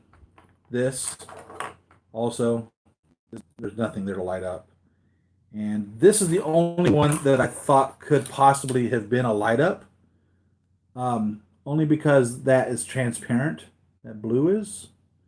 But as I look through it, I mean, and it's pitch black when I put my hand around it and put my eyeball up to that. If it was to be able to light up at all, because the light would have to travel through both directions, I would definitely be seeing something in here, but it's not. It's all just totally pitch black. I don't see any light coming through anything here. It's just 100%, 100% totally pitch black. So I'm going to believe that this doesn't light up either. And this would have been the last piece I would have thought would have lit up, if anything would have light up at all. So I don't believe any of them do. Not a single one. And I'm looking at the instructions as I'm going through them here as well. And nothing says anything about, lighting up.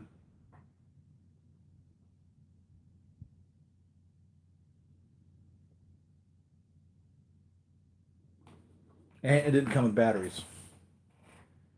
Try the gauntlet on Thanos yet. You mean this? That gauntlet? And my friend, how many hot toys do you have in your collection? I have about 200 1/6 scale figures. And probably 95% of those are hot toys. You're going to tell me everything. Next thing I'm hoping that after we see Hot Toys announcement, live stream. Yeah, that's it. Catch up. And good. Thank you. Can you show us your Hall of Armor? Sure. I think they'll show a Hulk. I hope so. After seeing and I'm buying the Whiplash Mark II, that figure really made me want War Machine to be as bulky as him or bigger, because Whiplash Mark II is a crazy figure. He is. A lot of people didn't give him any love, but he's a really cool figure. The only thing I have a problem with him is the head sculpt, so I bought a Whiplash Mark I head sculpt to put on the Whiplash Mark II. Is it really? It was an expensive one when it first came out. Iron Man's in your wine cellar, as you call it. What are the cases they are in? Toys box. And where did you get the Avengers sign from on your top right?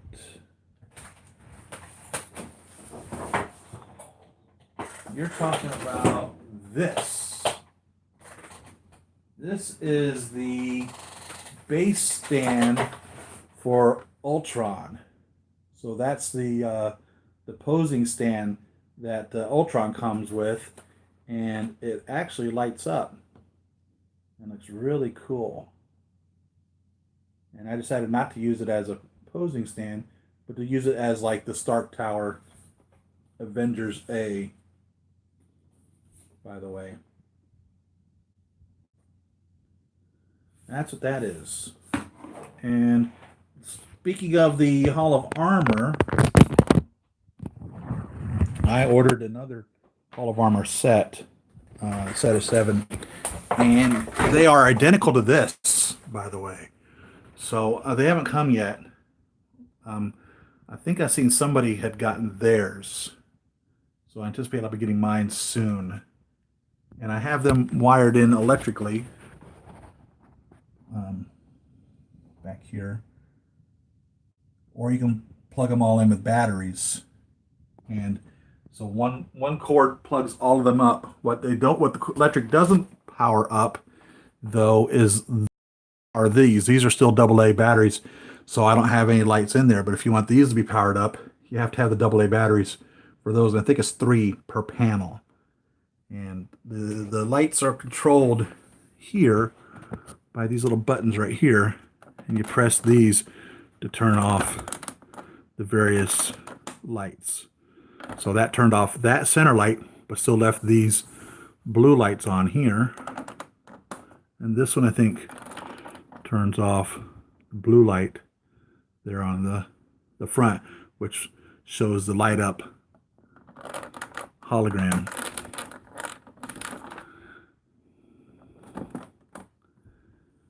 And then this button here would be what would turn on this guy. So that's how that works. And they can be put individually. You can stretch them out as long as you want. Hell, if you want to do 100 of them, you can stretch them out. I don't think the AC power will control that many of them, but you get, and you buy a box of 7 of them, you get enough pieces to make 7 individual ones. You don't have to put them all together. You can have each one of them, if you want, separately assigned to them. So you could have, 7 of them. It comes in a box with 7 individual pieces. If that makes any sense whatsoever.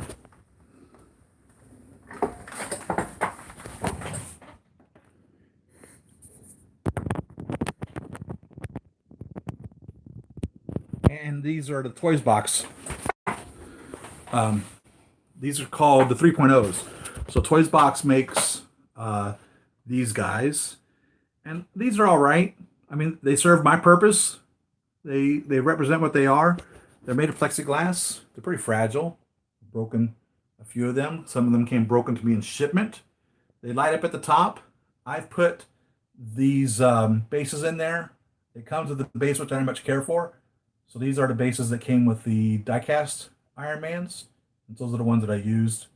And then I put the clear plastic posing rods in them. And I'll use the crotch gabbers for them to sit on. And that's what these are. There's a Toys Box 1.0, Toys Box 2.0, and these are the 3.0 Hall of Armors, is what those are. And they light up by batteries only, so that's why I don't have any of them lit up. Use these really large wafer batteries that are like the size of an old 50-cent piece, if you've ever seen a 50-cent piece.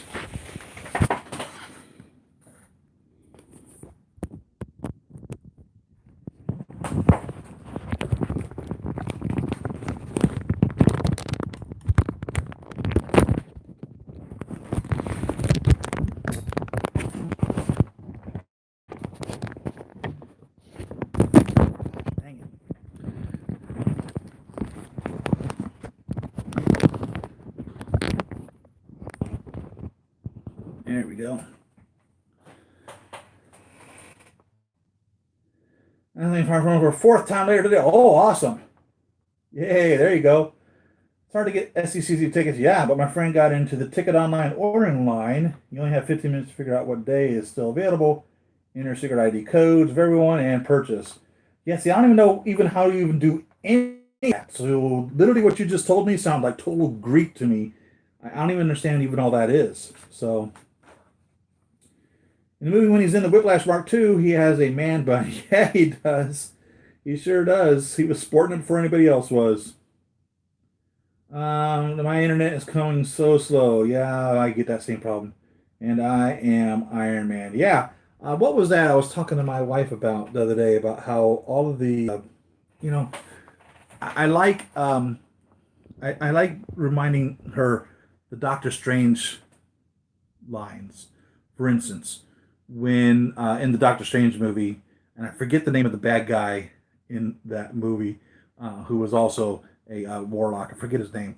Anyhow, when he meets him, he's like, he's there at the New York Asylum, the New York Sanctum, and he says, "I'm sorry, I don't believe we've met, Mister." And Doctor Strange says, "Doctor." He says, "Mister Doctor." No, it's Strange. Okay, but who am I to judge? And then when Peter meets Doctor Strange, and Peter Parker says, "Hi, I'm Peter Parker," and Doctor Strange,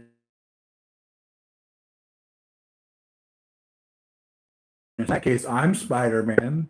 And so I was telling my wife how I like how most of the characters, their name is given to, they don't get to choose their name, but Doctor Strange is using his real name, and Spider-Man's name was given to him. Captain Marvel's name was given to her. The Hulk's name was given to him.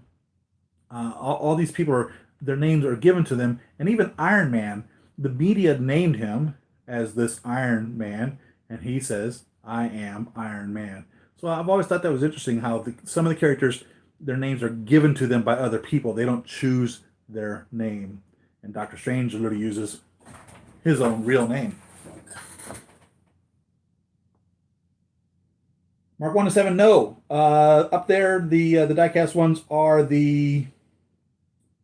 me think. The Mark 2 is. The Mark 3 is blank. I need to get a Mark 3 in there. The Mark 4 is not, because my diecast is in with the gantry. The Mark 5 is diecast is over here, so that one is not. The Mark 6 gantry is also in here with a gantry.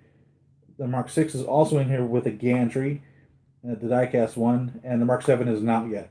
So in all actuality, the only one up there that's diecast is Mark 2. But I have the Mark 2, the Mark 3, the Mark 4, the Mark 5, and the Mark 6. I have all the diecasts that have been out. And I love them. I love the diecast. I love the plastic ones. So for instance, I have 3 Mark 5s. I have, counting the gray ones, I have 3 Mark 3s. Counting the gray ones on Mark 4s, I have 1, 2, 3, 4, 5. 1, 2, 3, 4, 5. I have 5 Mark 4s. Mark 6s, I have 1, 2, 3 Mark 6s. Mark 7s, because of the stealths and the subarctics, I have 3, 4. I think I only have 4 Mark 7s. I think I have one more Mark 6 than I counted. And I have 2 Mark 21s. And then I don't have multiple pieces. And I only bought those multiple pieces because I wanted to display them not only in the Hall of Armor, but I wanted to display them in an action scene. So I wanted to display Iron Man Mark III fighting the Ironmonger. I wanted to display the Mark VI fighting Whiplash 2. I wanted to display a Mark IV and a Mark VI and a Mark II in gantries. And so that's why I have the multiples of that. And of course, they've changed them as well. So like they had the Mark IV, and then they have the Mark IV Secret Project, and then they have the Mark IV Shanghai release, which is actually a different shade of red and gold, and then they have the Mark IV diecast. So it was just like over a period of time. It wasn't like I just bought like 5 of them at one point. They just came in as changes or improvements came upon them. That's how they came into the collection. You did the Hot Toys Box Statement reviews of how I discovered your channel about 3 years ago. Well, awesome. Thank you, Collection Obsession. I'm so glad to have you, man. Thank you, Jason. Thank you very much. Say, Siri, do you still have the Bumblebee? I do. I certainly do. I love my Bumblebee. I'll tell you what happens, it won't happen, right? And how it always goes.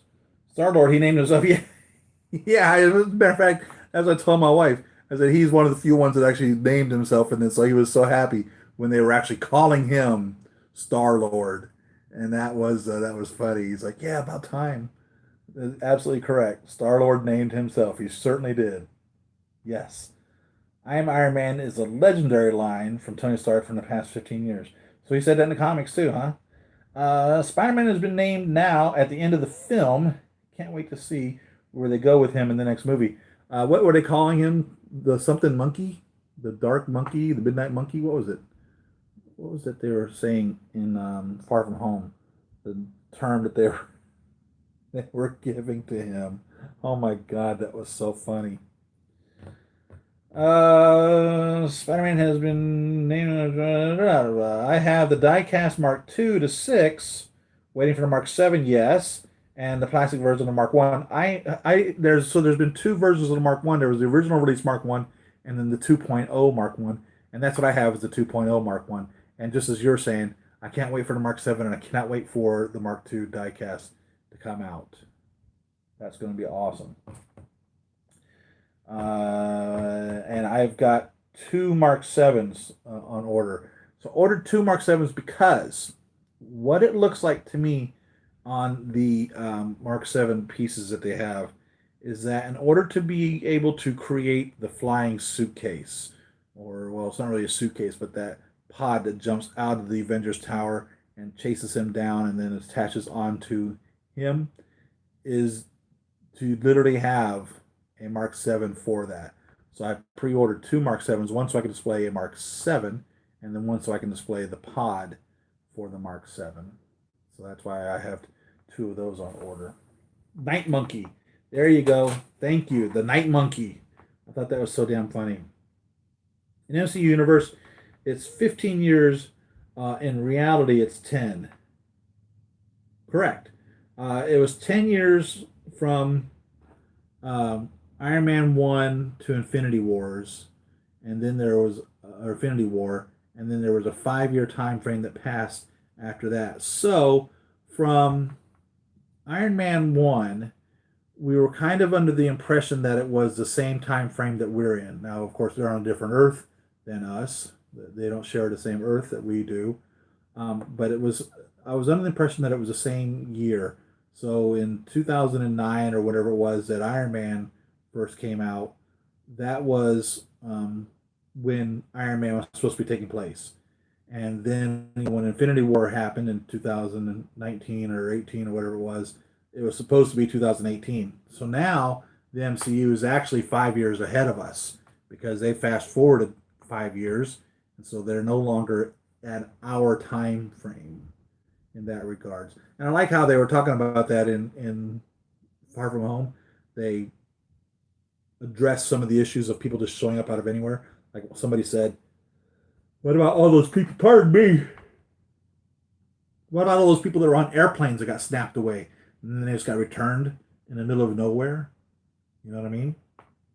And they kind of showed you that it kind of happened that way because we seen them, the marching band, like on the basketball court, all of a sudden just poof right back in. And then like some people that aged over those 5 years, like Cassie, Ant-Man's daughter, she's 5 years older. But then like Peter Parker, he's not. He's still 16 or whatever. He's not 21 or whatever he would be if he lived for those 5 years. So it was interesting how they were messing with that one kid who was a little kid and now he's like their age, and it was really interesting how they did all that. So everyone's signing in on Thursday. Is there anything you want me to try and get for you if it isn't already sold out? No. Thank you for the offer though, and I'll hold you to that should anything change. But right now, I've already got the Neon Tech Mark 6 already coming. I've already paid for it from Toys Wonderland. And I'm going to pass on the astronaut stand. And that was a difficult decision. But I just don't see it. And I don't have any interest in the Two-Face, even though that's a good-looking figure. And what was the other one that they were doing? There was a fourth one. I don't remember what it was. But no, there's nothing that I've seen that they have there that I don't already have coming or haven't already paid for. Mark 7 exclusive. Yeah, yeah, yeah. Hell yeah. That's going to be a beautiful piece. Mark 7's a very popular armor. They never called Wanda Scarlet Witch in the movie. Oh. Wow. I think they said that witch when he was talking about messing with your mind, when it was they were trying to get Hulk to stop being totally freaked out when the Hulkbusters, trying to fight him. I think he said that witch is in your mind. But you're absolutely right. I don't think they ever said Scarlet Witch, did they? Interesting. Right? A real Iron Man suit would be cool. You have two Hawkeyes? Yeah, I did too. I surely did too because I want to be able to display him as Ronin and I want to be able to display him as Hawkeye. And it's so funny because I only have just the one Hawkeye. I have the AOU Hawkeye, which I love. It's a really cool figure. And Hawkeye really wasn't like a piece that appealed to me. I didn't have a problem with him, but I wasn't thinking like, oh, I need to collect all these Hawkeyes. Same thing with Captain America. I was just like, I don't need to collect all these Captain Americas. One or two would be fine. One or two Black Widows would be fine. But now I found myself thinking, holy crap, I gotta buy all the Hawkeyes now. I gotta buy all the Captain Americas now. And I definitely want to get all of the Black Widows. And it's so funny how that works in that manner. when you're starting off, like some of you guys have had told me that you just got your first figures or you're starting your collection, you say to yourself, "Ah, oh, no, man, I'm not going to go overboard. I'm not going to get dozens of figures or 100 figures. I'm just going to get, one Captain America and one Iron Man and one Black Widow. And God bless you if that's your plan and you're able to stick to that. But I can tell you it doesn't always work out that way. The Iron Man armors became a full-on obsession for me, kind of like Pokemon. I got to collect them all. And then with each suit that they would make, a new Captain America or a new Black Widow, there'd be improvements over it. And I didn't want to get rid of the other one because, like I have an Avengers display where I have them battling Ultron in there. And the only one I don't have in there with them is Vision. It's because I only have one Vision. But he really deserves to be in there. I've got Quicksilver and Hawkeye. Oh, my other Hawkeye. So actually I do have two Hawkeyes, don't I? Oh, wait a minute. Hawkeye's not even in there. So I only have just one Hawkeye, and he ain't in there either. So Hawkeye's not in there, Vision's not in there, but I got Scarlet Witch in there, and Iron Man, and Quicksilver, and Captain America, and Thor, and Hulk, and they're all in there battling Ultron. And so then the next piece would come out, and I would get another piece, and it's like this shelf. This shelf here is essentially, let's get that there, is essentially has been at one point ever Avenger shelf. And Thanos with Chitauri Warriors down there at the end, so ignore those. But from here with the Guardians of the Galaxies and Hulk and Thor, well, Hela's in there, Loki's in there, they're not Avengers, and Falcon and Ant-Man and Hawkeye and the Agents of S.H.I.E.L.D. back there, Maria and Phil Coulson and Nick Fury and Captain America and Bucky and all of these guys have been or are an Avenger. And that's pretty much what this is the current Avengers, or has been forever, ever, an Avenger list. And that's what this shelf represents. So the newest figures will go here, and then they'll get cycled into a different spot to be, someplace else. So, but not necessarily always the case. So that's really the Guardians of the Galaxy from the first movie collection up there. So I have Big Groot and Rocket in the orange suit and Star-Lord and Gamora. And I don't have a Drax. I need a Drax. And I have Yondu there with the short mohawk. And then down on the bottom shelf is the Guardians of the Galaxy 2 with Teen Groot and a newer Rocket and Baby Groot and Star-Lord with the long coat and Yondu with the taller mohawk down there.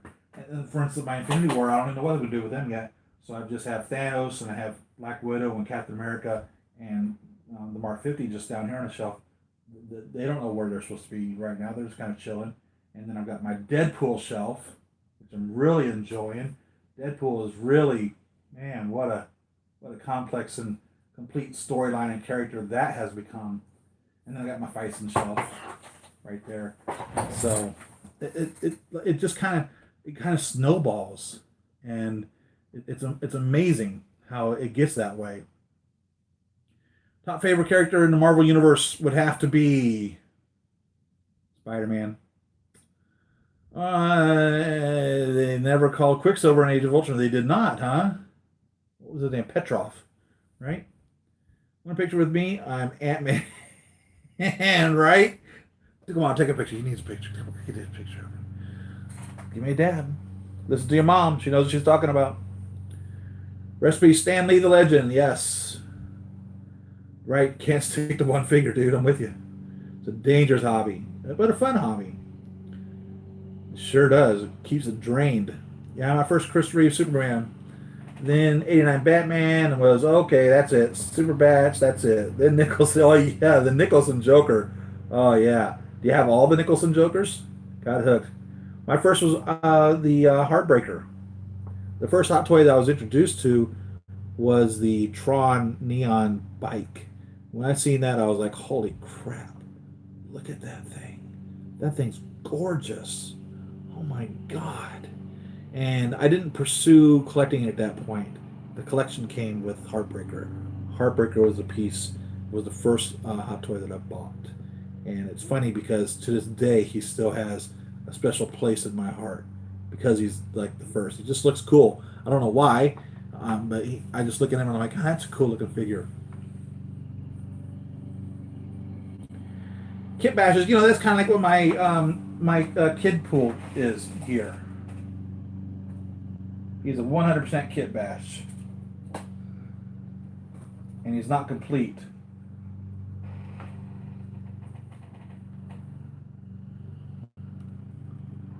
So I've been working on him off and on. He's kind of in a hiatus at this point, but that's my kid pool kit bash.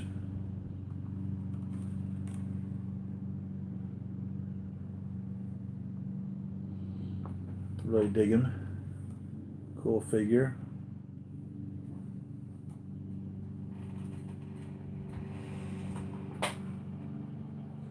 I was, you know, this. Actually, yeah. What was another kit bash?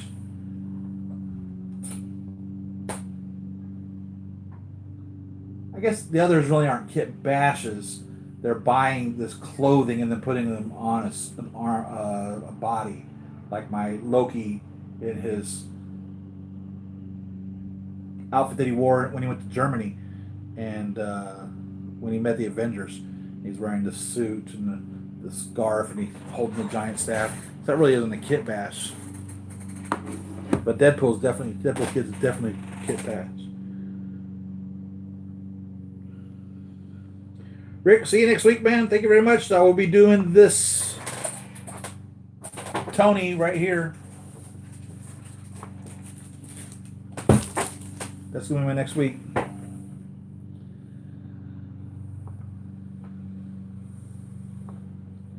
Buzz Lightbeer, how you doing, man? Welcome to the channel. What was my second figure and my third figure? The second figure, I think it was a Mark 21 Chrome. Mark 21. This is pre-Chrome. And a third figure, I think, was the Mark 20 Python, if I remember correctly. So if I remember correctly, it was Mark 17, and then the Mark 21, and then the Mark 20 Python, if I remember correctly. Someplace along that line was the Gemini, the Mark 39 came out, and the Mark 35 Red Snapper, and the Mark 33 Silver Centurion. So the first groupings that I remember, the first ones that I remember specifically, are the Mark 17 and the Mark 33 and the Mark 35 and the Mark II. So actually, now that I'm thinking about it more, actually, the first one was the Mark 17. Mark 33 was the second one. Mark 35 was the third one. And I think Mark II Armor Unleashed was the fourth one. Then came, I think, Gemini, Mark 39, or Star Boost, Mark 39. And then came Mark 21 Chrome and the Mark 20 Python. And then a Mark 7. I think that's how they went down. But it was like one a month was what I was buying back then. And they were a little expensive than they are now. And they were quite over $300 always. You can get one under $300. But now I think they all start at $300 and go up from there. $400+ in some of them. Did you talk about the quarter scale Spider-Man Homecoming figure that Hot Toys is doing? Yeah, oh my God, I did not.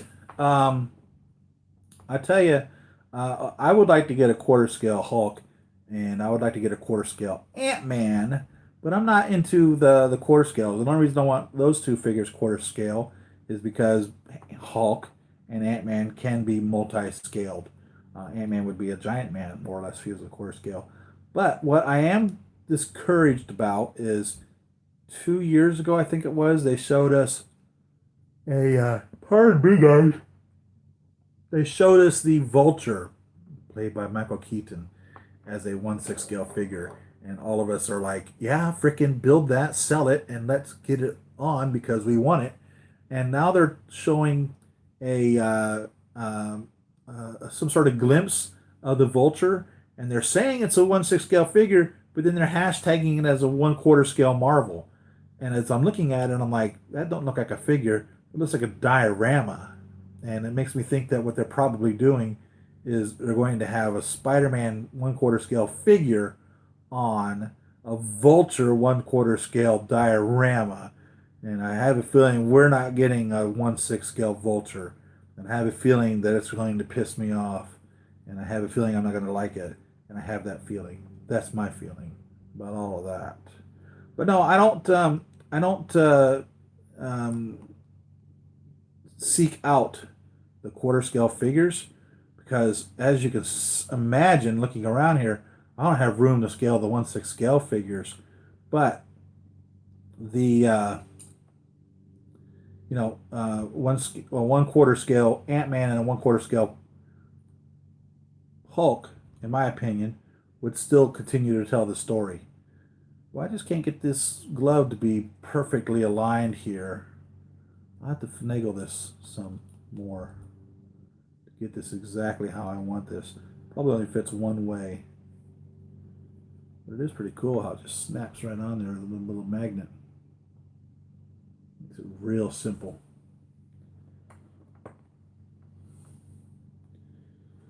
Sorry about that, Robert. 66 Batmobile and Falcon, but oh well. Yeah, I've seen guys, I post them on my Facebook 1/6 scale news and reviews of other 1/6 scale communities out there. And there are people who custom make 1/6 scale cars. Oh my goodness, and tanks and all sorts of really, really cool things. I didn't like Iron Man, but the Mark 41 and then Mark 3 diecast changed the tide for me. The Mark 41 is very unique, the very skeletony, right? It's always saying to the villains, risk too high for Hot Toys. It just costs too much to develop these figures. Anytime I've come to the conclusion that anytime they give you something in another figure which has the piece of that villain in it, you ain't gonna get the villain. Captain America came with a Crossbones head sculpt. We didn't get a Crossbones. Captain America came with the spears for the Black Order. I have a feeling we're not going to get the Black Order. What was the one we were just talking about? The Vulture helmet came with the Spider-Man. I guarantee you we're not going to be getting a Vulture.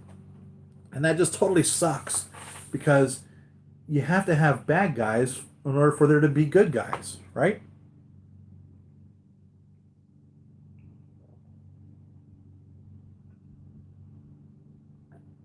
If everyone was good, then there wouldn't be the need for people to excel at being good, right?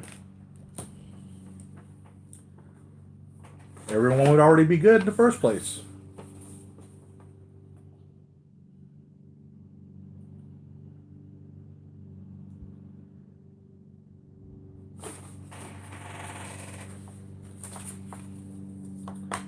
Siri, you're yawning. Why? What's the time there?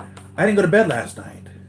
I been up all damn night because I tried to go to bed and I laid in bed and I just couldn't get my mind to stop reeling, and my back was bothering me a bit, and I just couldn't relax. So I got up and was doing some research and watching some YouTube videos, and then next thing I know it was 5:30. So I was like, I'll just go ahead and shower and get ready for a 7 o'clock thing. And so I'm a little tired from that. So forgive me for yawning, guys. I know it's really rude, and I'm terribly sorry for doing that to you guys. Please forgive me. I'm sorry. And I was me with a War Machine Mark 11, Mark 2, Iron Man Mark 42, and the Iron Patriot all diecast. Best part of the hobby is you guys doing your videos in chat. Well, thank you very much. We appreciate that. Yeah, the promise of the 66 Batmobile is the very first thing that sucked me into collecting Hot Toys. Did they ever make a 66 Bat? They never did they? They made the 1989 Batmobile. They never made a 1966 Batmobile, and that's a cool Batmobile. I don't know why it is, but it's cool. All the Batmobiles are cool, I guess. The Tumbler's cool. The 89 Batmobile's cool. I mean, all the Batmobiles actually are cool. I like that, what was it? The one with Val Kilmer. Was it Val Kilmer?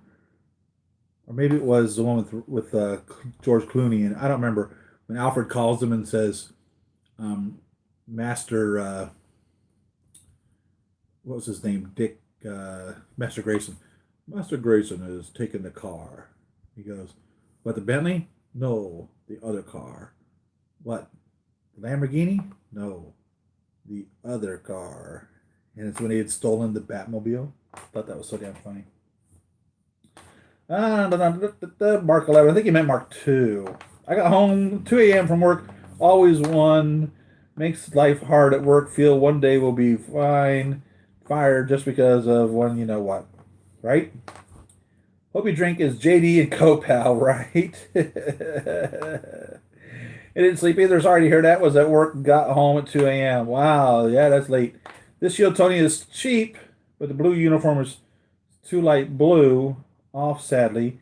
The head sculpt is also a bit off. This is their first. I think you're talking about the SW019. This is their first attempt at a figure.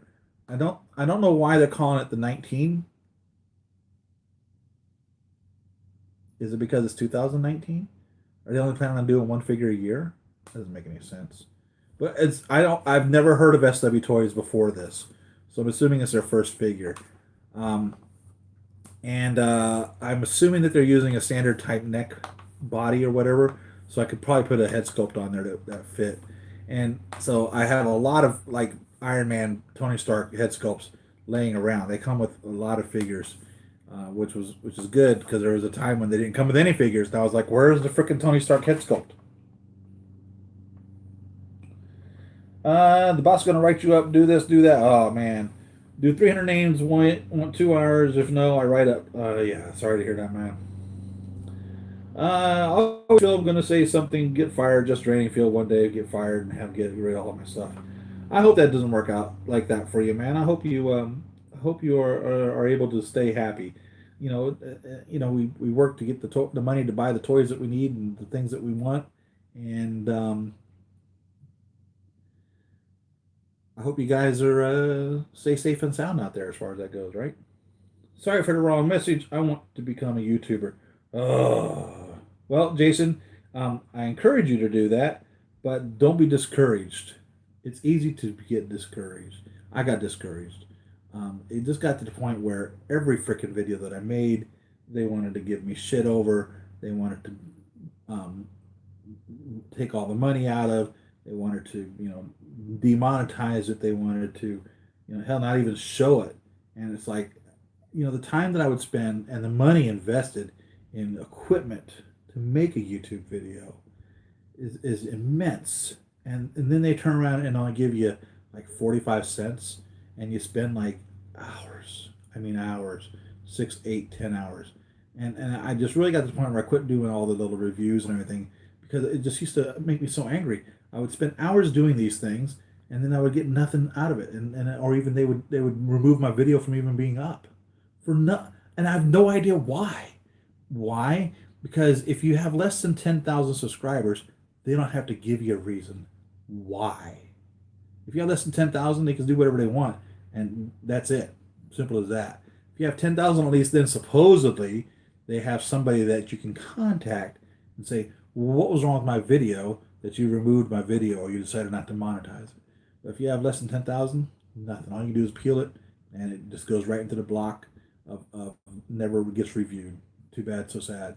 And so I got kind of discouraged for that because I don't make stuff that was bad. I never made anything that was inappropriate or anything like that. And best of my knowledge, my wife watches my videos and she's normal, so I would assume that everything else would be fine. She's never said ever said anything was ever a problem with anything. But yeah, if you want to be a YouTuber, man, go for it. Just don't get discouraged. Just know that YouTube's gonna mess with you all the time. No SW. Our World did a lot of Resident Evil bootleg. Look it up. Those are also cheap. Okay, so SW started off doing Resident Evil figures. So this was their 19th figure then? Okay. A-hole's trying to make things hard, right? The best part of being a YouTuber is it's easy. Just pop out the videos. The worst part is the comments. Um, yeah, there's some pretty mean, hateful people out there.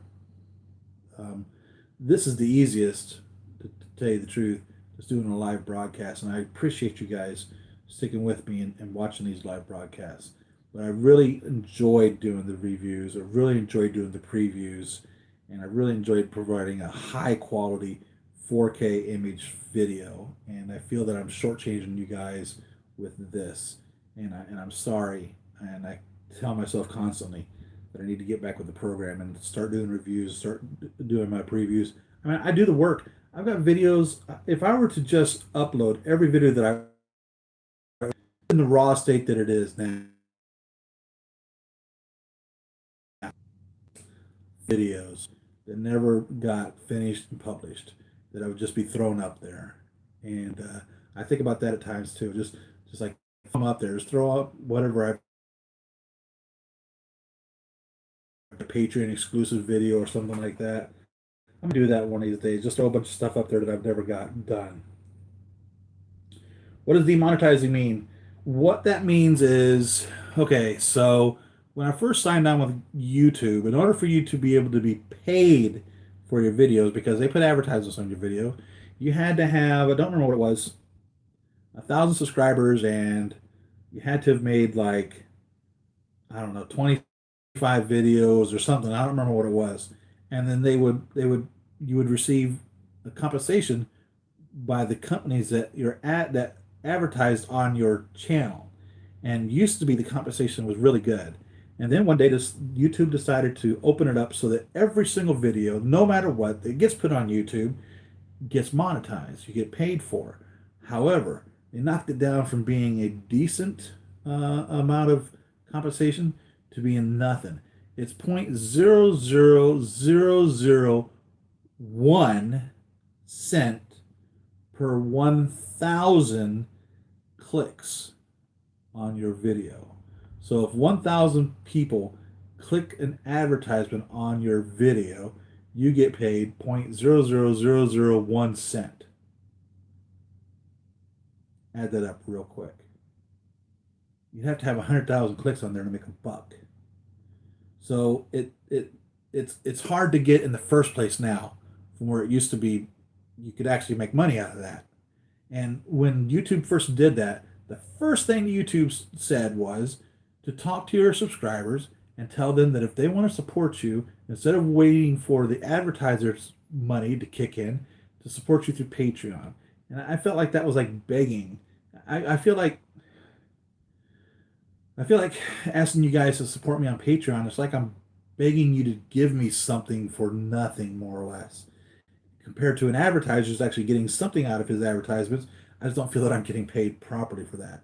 So when YouTube put all the videos that they have on their site to be full on monetized, they monetized everything. And the beautiful thing about the internet is you can post anything you want on the internet. And YouTube used to allow you to post anything that you wanted on YouTube. And so the Wall Street Journal started giving PewDiePie hell because what happened was people stopped advertising in print papers and they were advertising on YouTube. YouTube became the new way of communicating to the world. And so Wall Street Journal was losing advertising money, so they decided to have a war with PewDiePie. Now, I don't know if you know who PewDiePie is, but he's like the #1 YouTuber like in the entire world. And so they were going out of the way and fabricating stories about PewDiePie. And PewDiePie did some pretty stupid shit as well as all of that. He made some, I don't know, some racist comments or something or whatever else. And then that started the adpocalypse. And they started pulling advertising funds from anybody for any reason whatsoever. And it's a community guide, it's a community oriented self-check system. So if somebody doesn't like you, they can report you for saying or doing or something, or they even have algorithms, or they have certain things that look for certain things or listen for certain words, and they will pull all the money out of your video that any advertiser would have paid you, or they'll just pull the ads and you don't get any money for it. And so your YouTube's up there, you're not getting anything out of it. And that's fine. If you're doing it for free, hey, go for it. Because I've yet to make the money off of one video that would ever even come close to paying for a figure. So don't think for 1 second that I'm making money and getting these figures for free from YouTube, because like in all actuality, over the years that some of these videos have been up there, I've only made like $4 out of a video.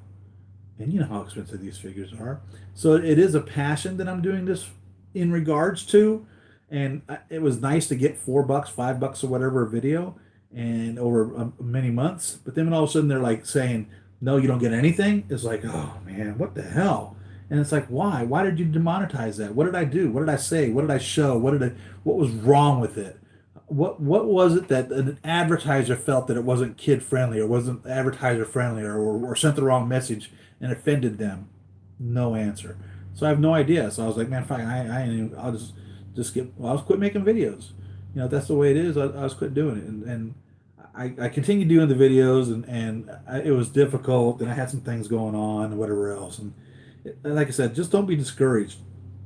If you just have the mindset, you're just doing it just to have fun, and you don't care about all the hours that you put into something and all the expensive equipment that you buy. 4K camera was about $600, and Adobe Creative Suites was another $300, and all the hours that you spend and on doing all the things, and it's for nothing other than just to make a video, and all the lighting and everything that you do for all of that. You know, it either ends up becoming a business or a passion. And as long as you are happy where that is, hey, knock yourself out and have fun doing it. You know what I mean?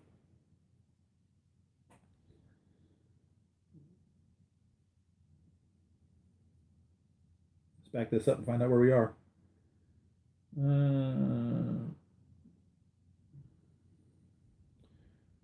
So that was the answer to what demonetize means.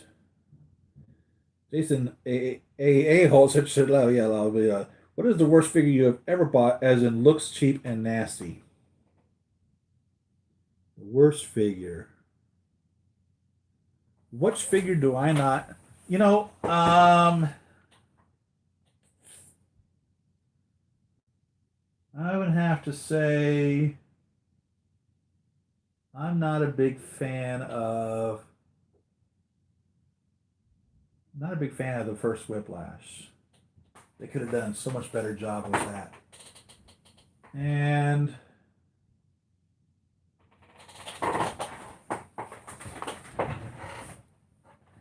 I'm not a big fan of the Sideshow Deadpool.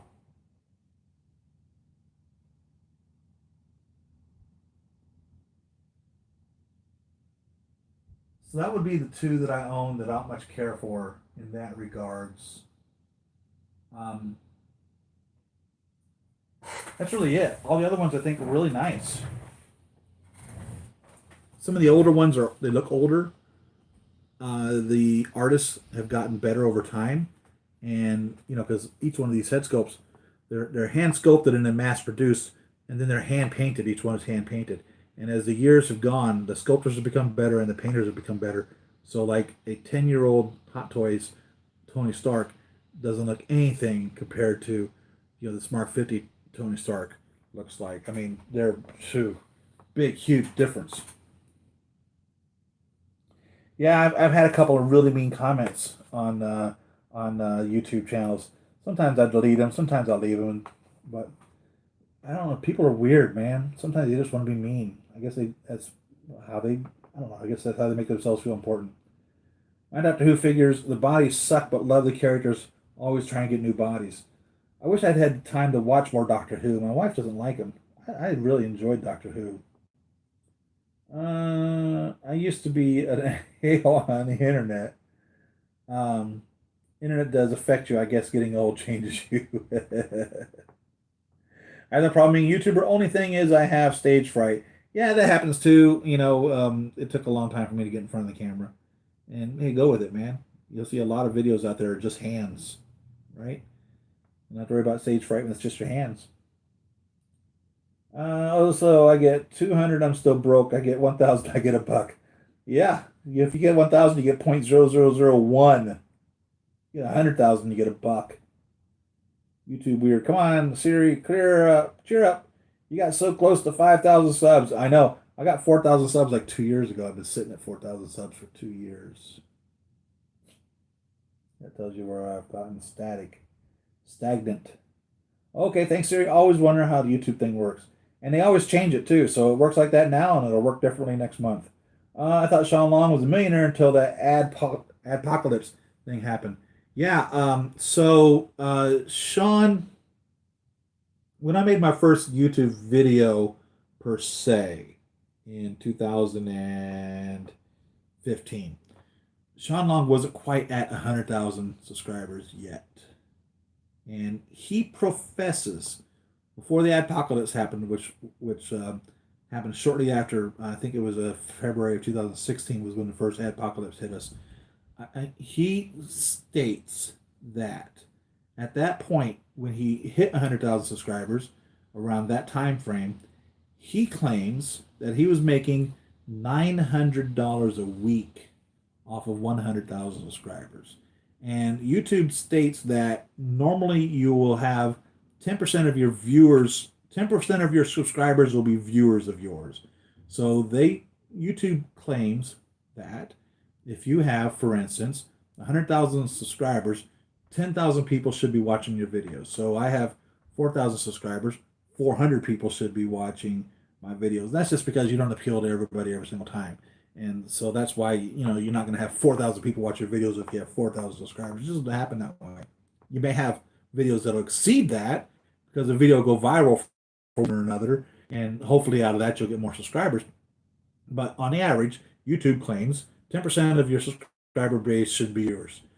So if Sean Long had 100,000 subscribers and he's making $900 a week, right?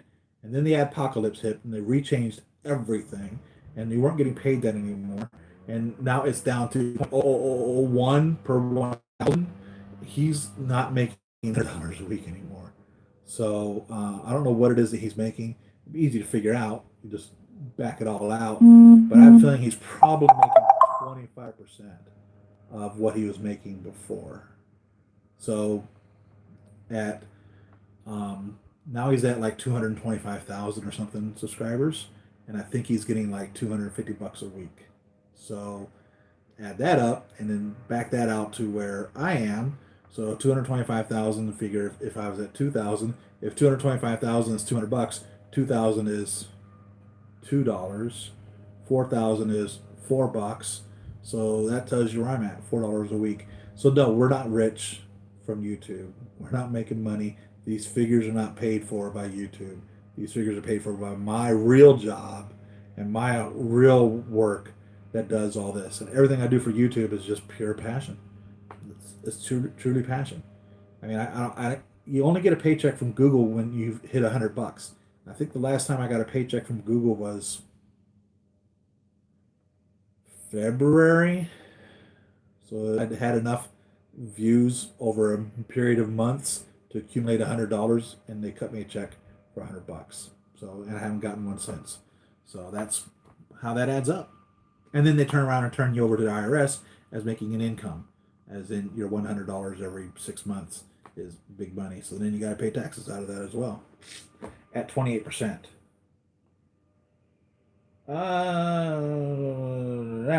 I discovered YouTube watching Jenna Marbles. I love Jenna Marbles. Sean Long and Hot Shit's Toy Review. Wonder how they are doing. Sean lives right here in the area. I communicate with him occasionally. Him and I, we walk different paths. We're part of the same community in the hobby and all that, but we just can't seem to get our things together. I've spent a few times with him, and I've enjoyed all my interactions with him, and but we're just not on the same path. So I'll see him at toy stores, and I'll see him at Comic Cons, and we've gone out to eat a couple of times. We went to a party at Chardemus's house for a birthday a few years back. But it's so difficult when you got someone who lives in the same town as you, and you still can't get together, even though you're in the same thing. If that makes any sense whatsoever. He's just so busy, and I'm so busy. Shit just doesn't work out the way that you would like it to. Well, thank you, Buzz. Thank you very much, Buzz. Thank you very much.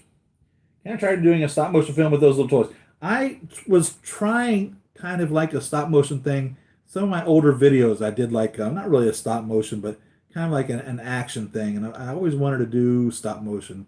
I understand how it works, 24 frames per second. You don't necessarily have to do 24 frames per second.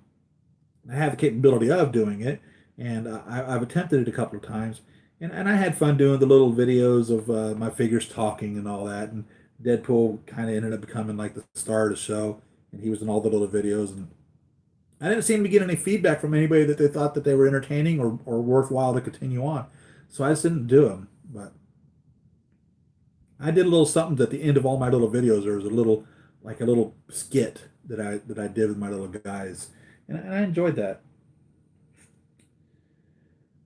250 is cool, better than $1. You better believe it. Have you got Have you got any of the Walking Dead figures or QMX Star Trek figures? I do not, and I am a huge Star Trek fan, and I really looked at those QMX figures and I was like, oh man, I sure would love to have them. But with all of my resources of collecting going into the Marvel Cinematic Universe, I just don't have the money and or the place to do the Star Trek figures. And I love the ships, love the ships. And I got a model kit of the ships, all the ships, all the Enterprises, and it's in one big box of 2,500 of scale, I believe is what it is, and maybe more. I think it's 2,500 of scale, and I haven't opened it up, but I'll put it together one of these days. Thank you, Jason. 9:45 p.m. That is late. Get you some rest, man. Enjoy the weekend. Hope you guys have weekends out there. I'd love them in.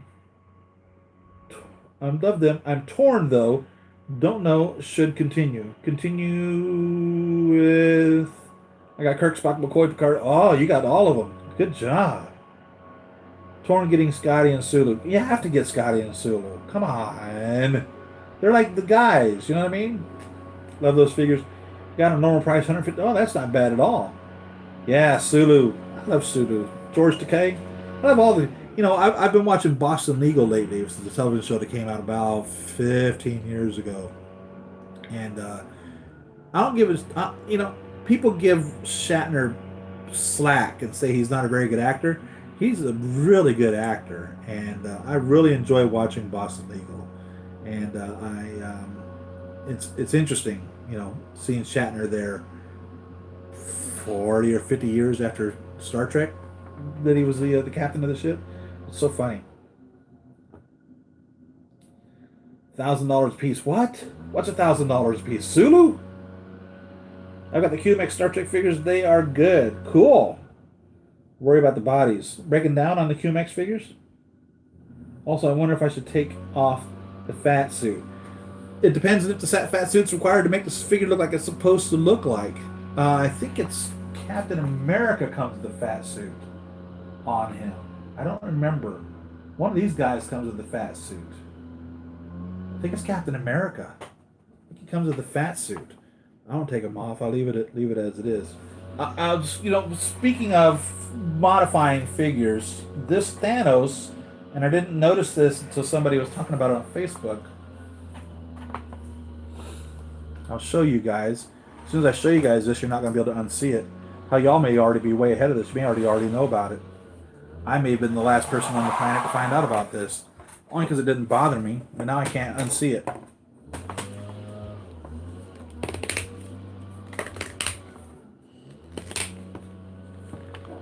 Look at those shoulders. What the hell were they thinking? Huh? You can't push them up. You just got this big giant gap here. Right? So what one YouTuber did, or one collector did, was they took the outfit off him and then shaved the shoulders down where the outfit was riding up, which allowed it to sit down on the shoulders properly, like a shirt is. I mean, it's not armor.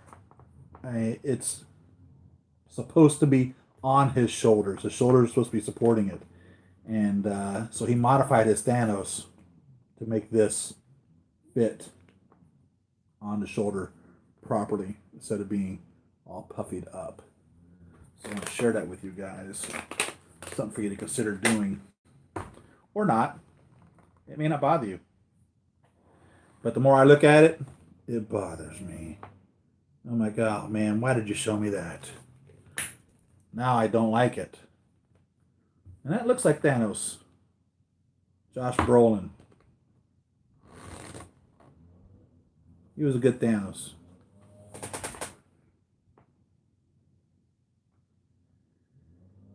Kirk was not tubby as a young man. No, he was not. Siri, if you want to get QMX Star Trek figures, now is the time. Spock and Cirque just went up again for pre-order at BBTS. Ah, okay, thanks. Kirk, Spock, the original QMX Kirk. Is that what it is? Is it the original QMX Kirk, or was they re-release or a second version? I think he said they were under $200. And the green shirt, that's a favorite one, isn't it?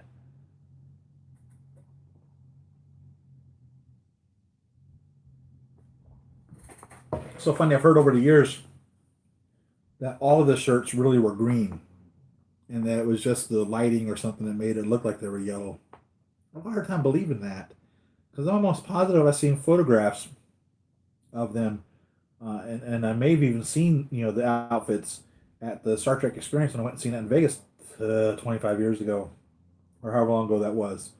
That they look gold then. So, but I've heard this rumor that they were all green and not the gold color. The original series was red, blue, and green, not yellow. But it came yellow, and that one outfit is the only one that appeared green, but all of them were supposedly green. So I've been told.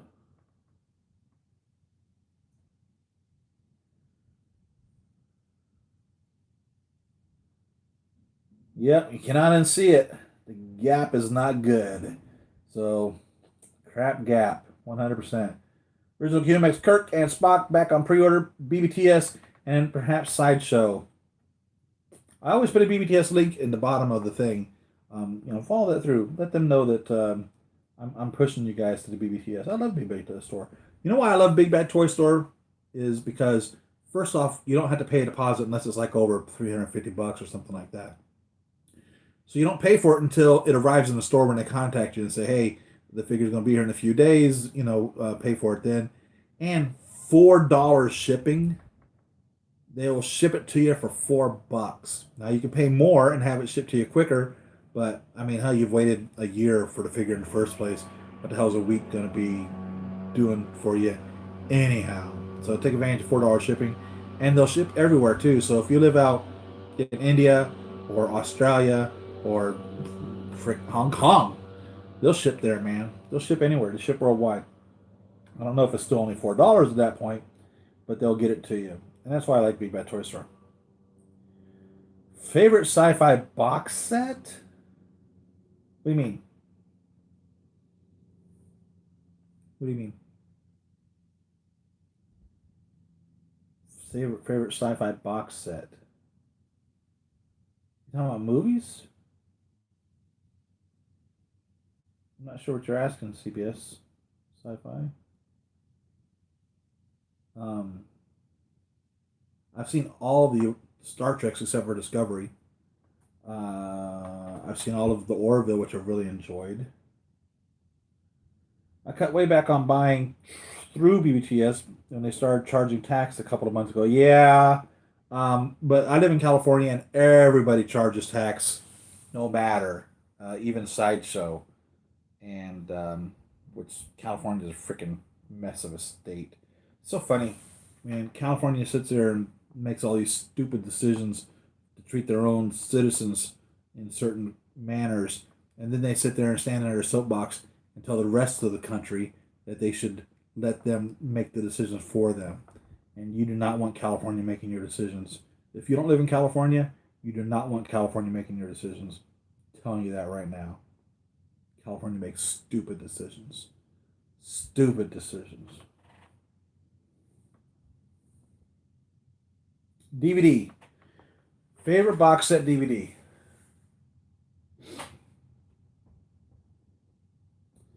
I was collecting at one time trying to get a hold of the Prisoner series, which is a Patrick McGoohan made back in the 60s.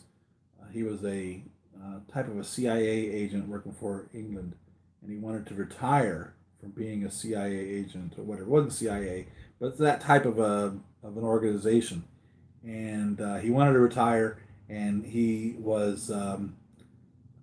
turned in his retirement form, drove home, packed up his bags, was going to go to Tahiti or someplace, and they gassed him and took him off to an island. Well, not really an island.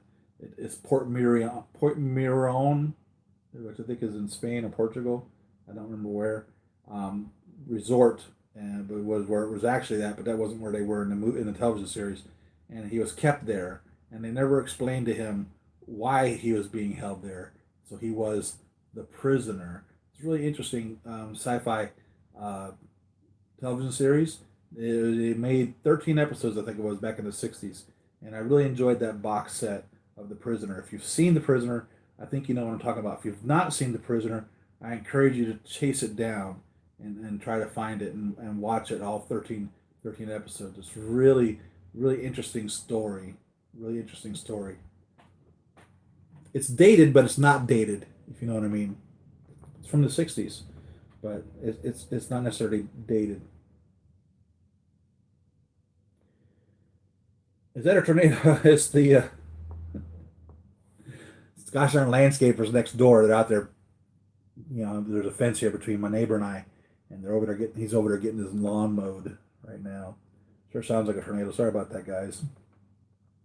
They're a little early. Normally they come around 10 o'clock.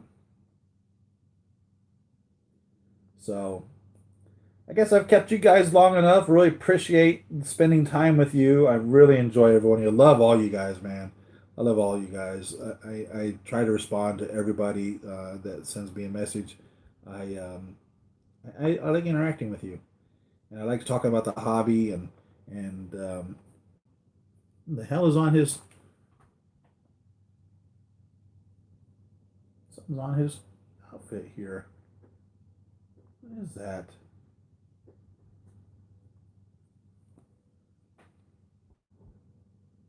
What is that? You see that? I'm trying to wipe it off. Right there. What did I get on him?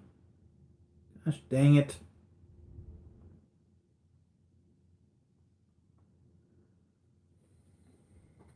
The hell is that? Sheesh. You know what would suck if it was like there all along and I just now noticed it. I didn't rub it off. Gosh dang it. Hey, follow me on Facebook. I talk about all sorts of stuff on regular Facebook. So if you're following Siri Emerald, you're going to get everything about me. But I post stuff about 1/6 scale, the hobby, on my other channel, 1/6 scale news and reviews. So if you want to just get the safe stuff, whenever I see something pop up, I share it over there. And that way you don't have to listen to my political views and me ranting and raving and complaining about the California governor and whatever else. Also, I have Instagram and Twitter and Pinterest and all that. I never really post to them though. I have them, but I don't keep up with those. If you feel so inclined to help me out, dude, go to patreon.com, Siri Emerald, and hook me up with $1 a month, man. I would love that. I can't promise you anything, but if you are wish to help me out to bring you quality videos, hey, I would appreciate that beyond belief. And if you don't want me to name you for any of that, make sure you let me know that too if you want to be anonymous. I need to know that so I don't call you out. And make sure you tell your friends to check out my videos, share my videos. And if you don't see from me before next Saturday, I'll be here next Saturday. So if you guys don't have anything else, I'm about ready to wrap this up. I'm doing well, Iron Geek. Thank you very much. Oh, man, you're never late because you can watch it backwards.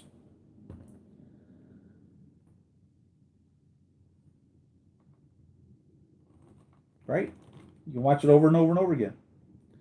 So thank you guys for tuning in, and I'm here every Saturday at the same time, which was 2.5 hours ago. 7 o'clock California time, 10 o'clock East Coast time, and I guess 7 o'clock India time, right? Brazil, I think you are also on East Coast time. I don't remember where you are. I think you're on East Coast time. I don't remember where Brazil is.